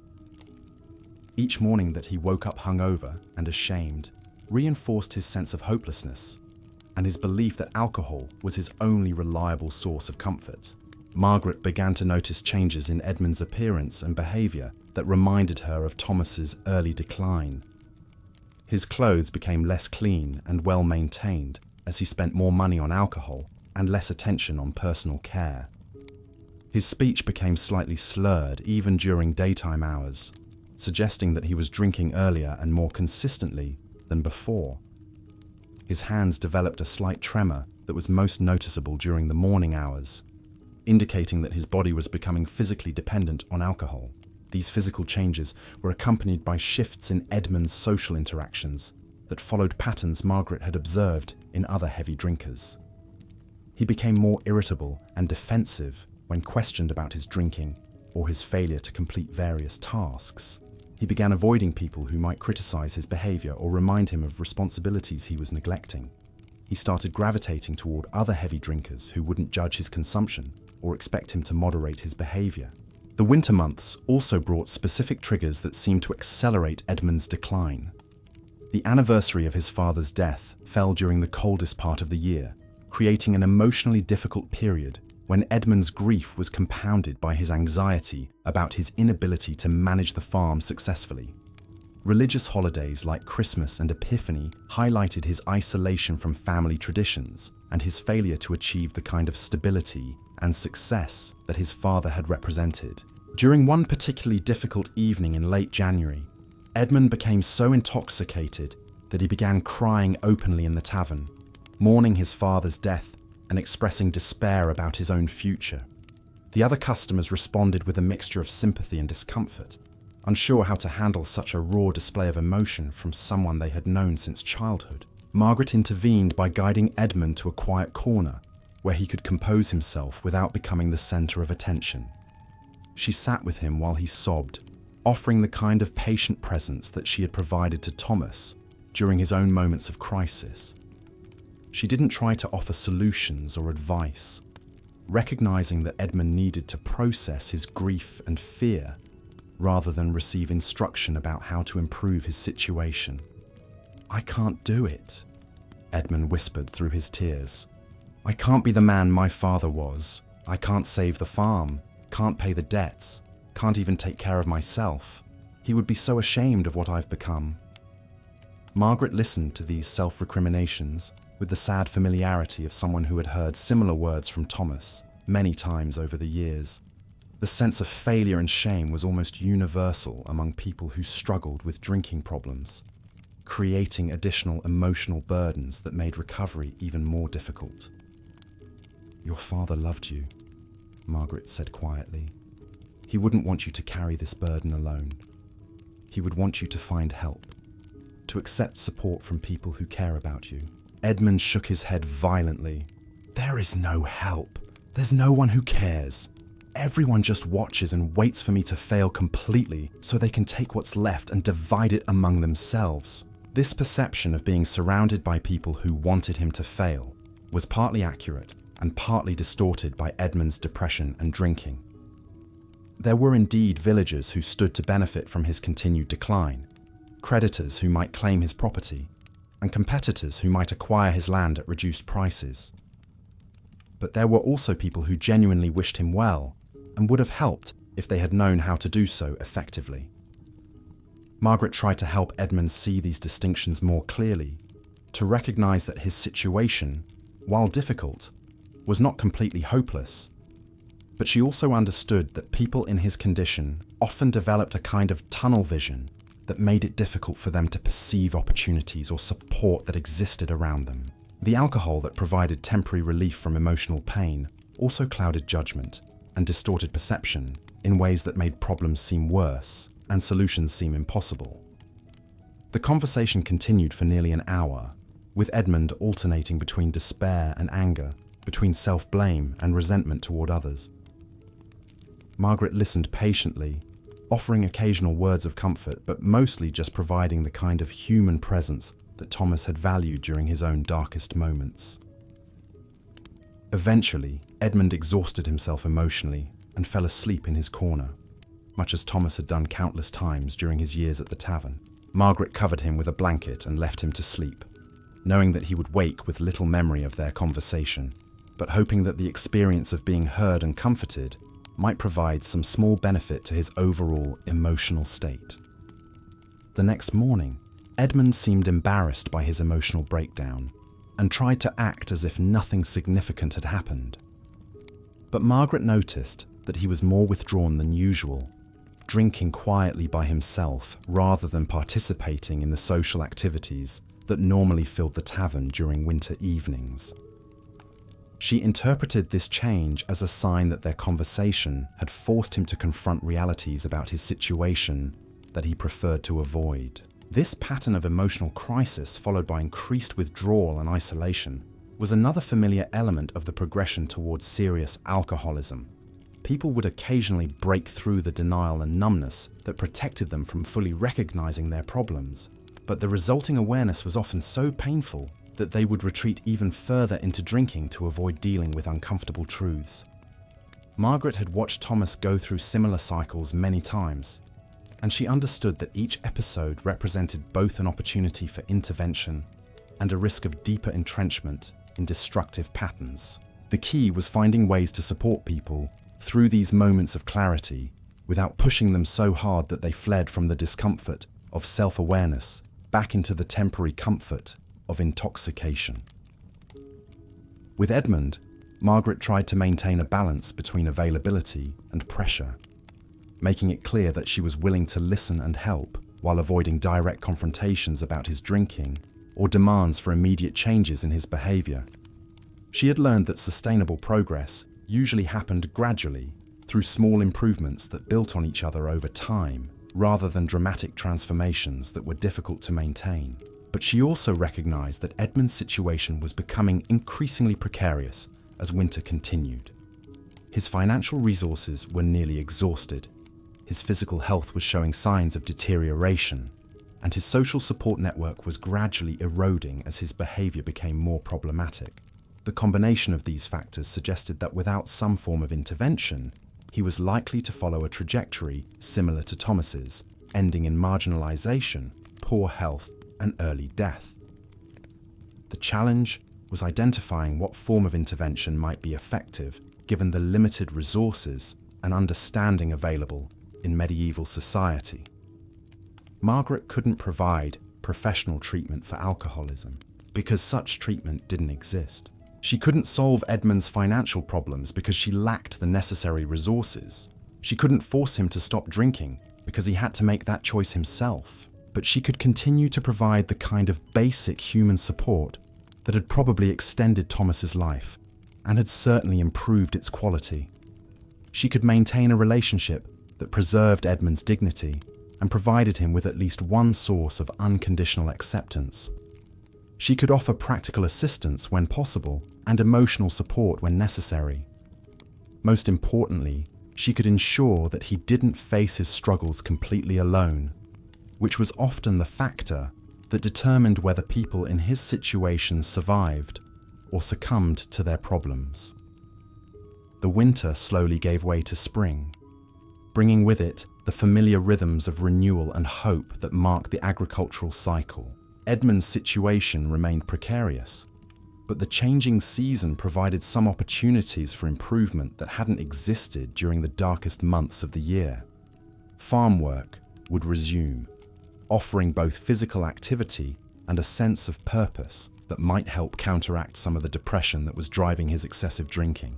Margaret watched these seasonal changes with cautious optimism, knowing that spring didn't automatically solve the problems that had developed during winter, but hoping that the combination of longer days, warmer weather, and increased activity might provide Edmund with alternatives to spending all his time in the tavern.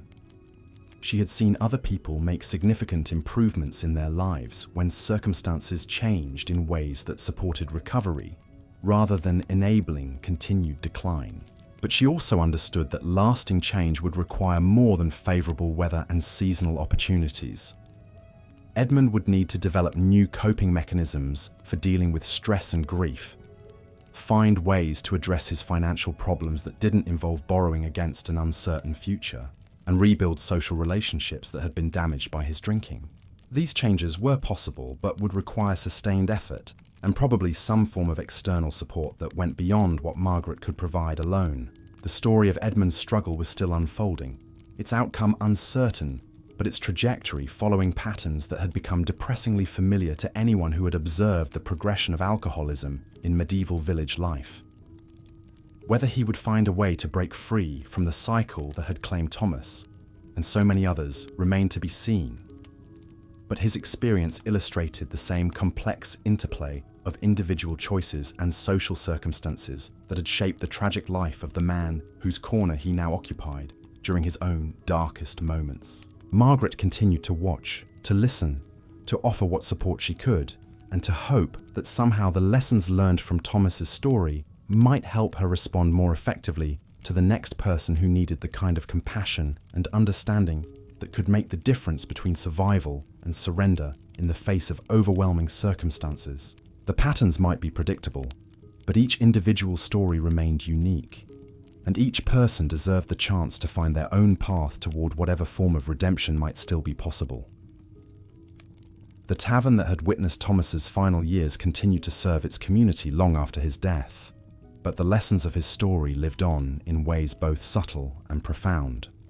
Margaret grew older, her hair silver now, her movements slower, yet her understanding of human nature had deepened through decades of observing the patterns that shaped and destroyed lives in equal measure. She had seen the cycle repeat itself countless times. Young men like Edmund, who faced the same impossible choices between despair and hope, between surrender and struggle. Some found their way back from the brink, discovering reserves of strength they hadn't known they possessed. Others followed Thomas's path to its inevitable conclusion, their stories becoming cautionary tales whispered in corners where the living gathered to drink away their own fears. The village itself had changed over the years. New faces replaced old ones. Fresh graves joined weathered headstones in the churchyard, and the endless cycle of birth and death continued its ancient rhythm. But the fundamental challenges remained unchanged. Poverty still struck without warning. Harvests still failed. Love still turned to loss. And when these disasters overwhelmed human capacity to endure, alcohol still offered its false promise of relief. Margaret had become something of a village sage, though she would have laughed at such a grand title. People sought her counsel not because she possessed special wisdom, but because she had witnessed so much human suffering and survival that she understood the difference between problems that could be solved and pain that could only be endured. Her tavern remained a place where both occurred, sometimes simultaneously. The Red Lion had evolved into more than just a drinking establishment. It had become an informal sanctuary for souls who had nowhere else to turn, a place where dignity could be maintained even when everything else had been lost. Margaret had learned from Thomas's story that sometimes the greatest gift one person could offer another was simply the acknowledgement of their humanity when the rest of the world had written them off as worthless. On quiet evenings, when the last customers had stumbled home and the fire burned low, Margaret would sometimes take out Thomas's wooden ring and hold it up to the dying light. The crude carving seemed to tell the entire story of medieval life in miniature.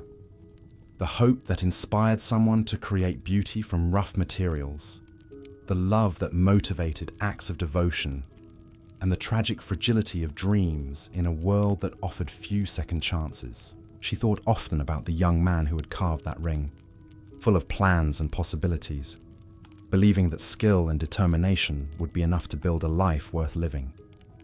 That young man had existed, his hopes and dreams as real as anyone else's, before circumstances and choices combined to transform him into someone barely recognizable as the same person. The ring had become a symbol of something larger than Thomas's individual tragedy.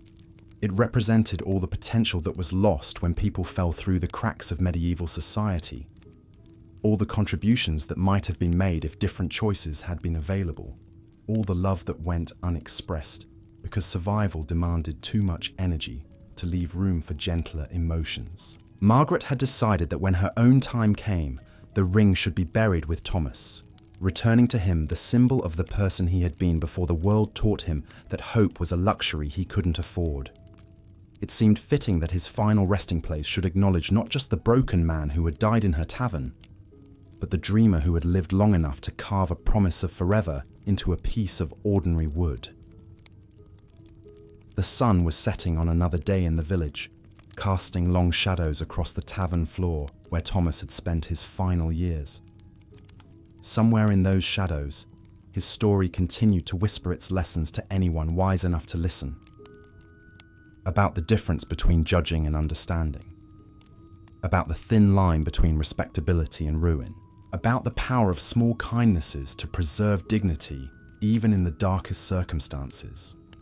Most of all, his story reminded everyone who heard it that behind every cautionary tale was a human being who had once hoped for better things, who had once been someone's child, someone's beloved, someone's future. Thomas the ale-soaked had been forgotten by history's grand narratives, but his life had mattered in ways that extended far beyond his individual suffering.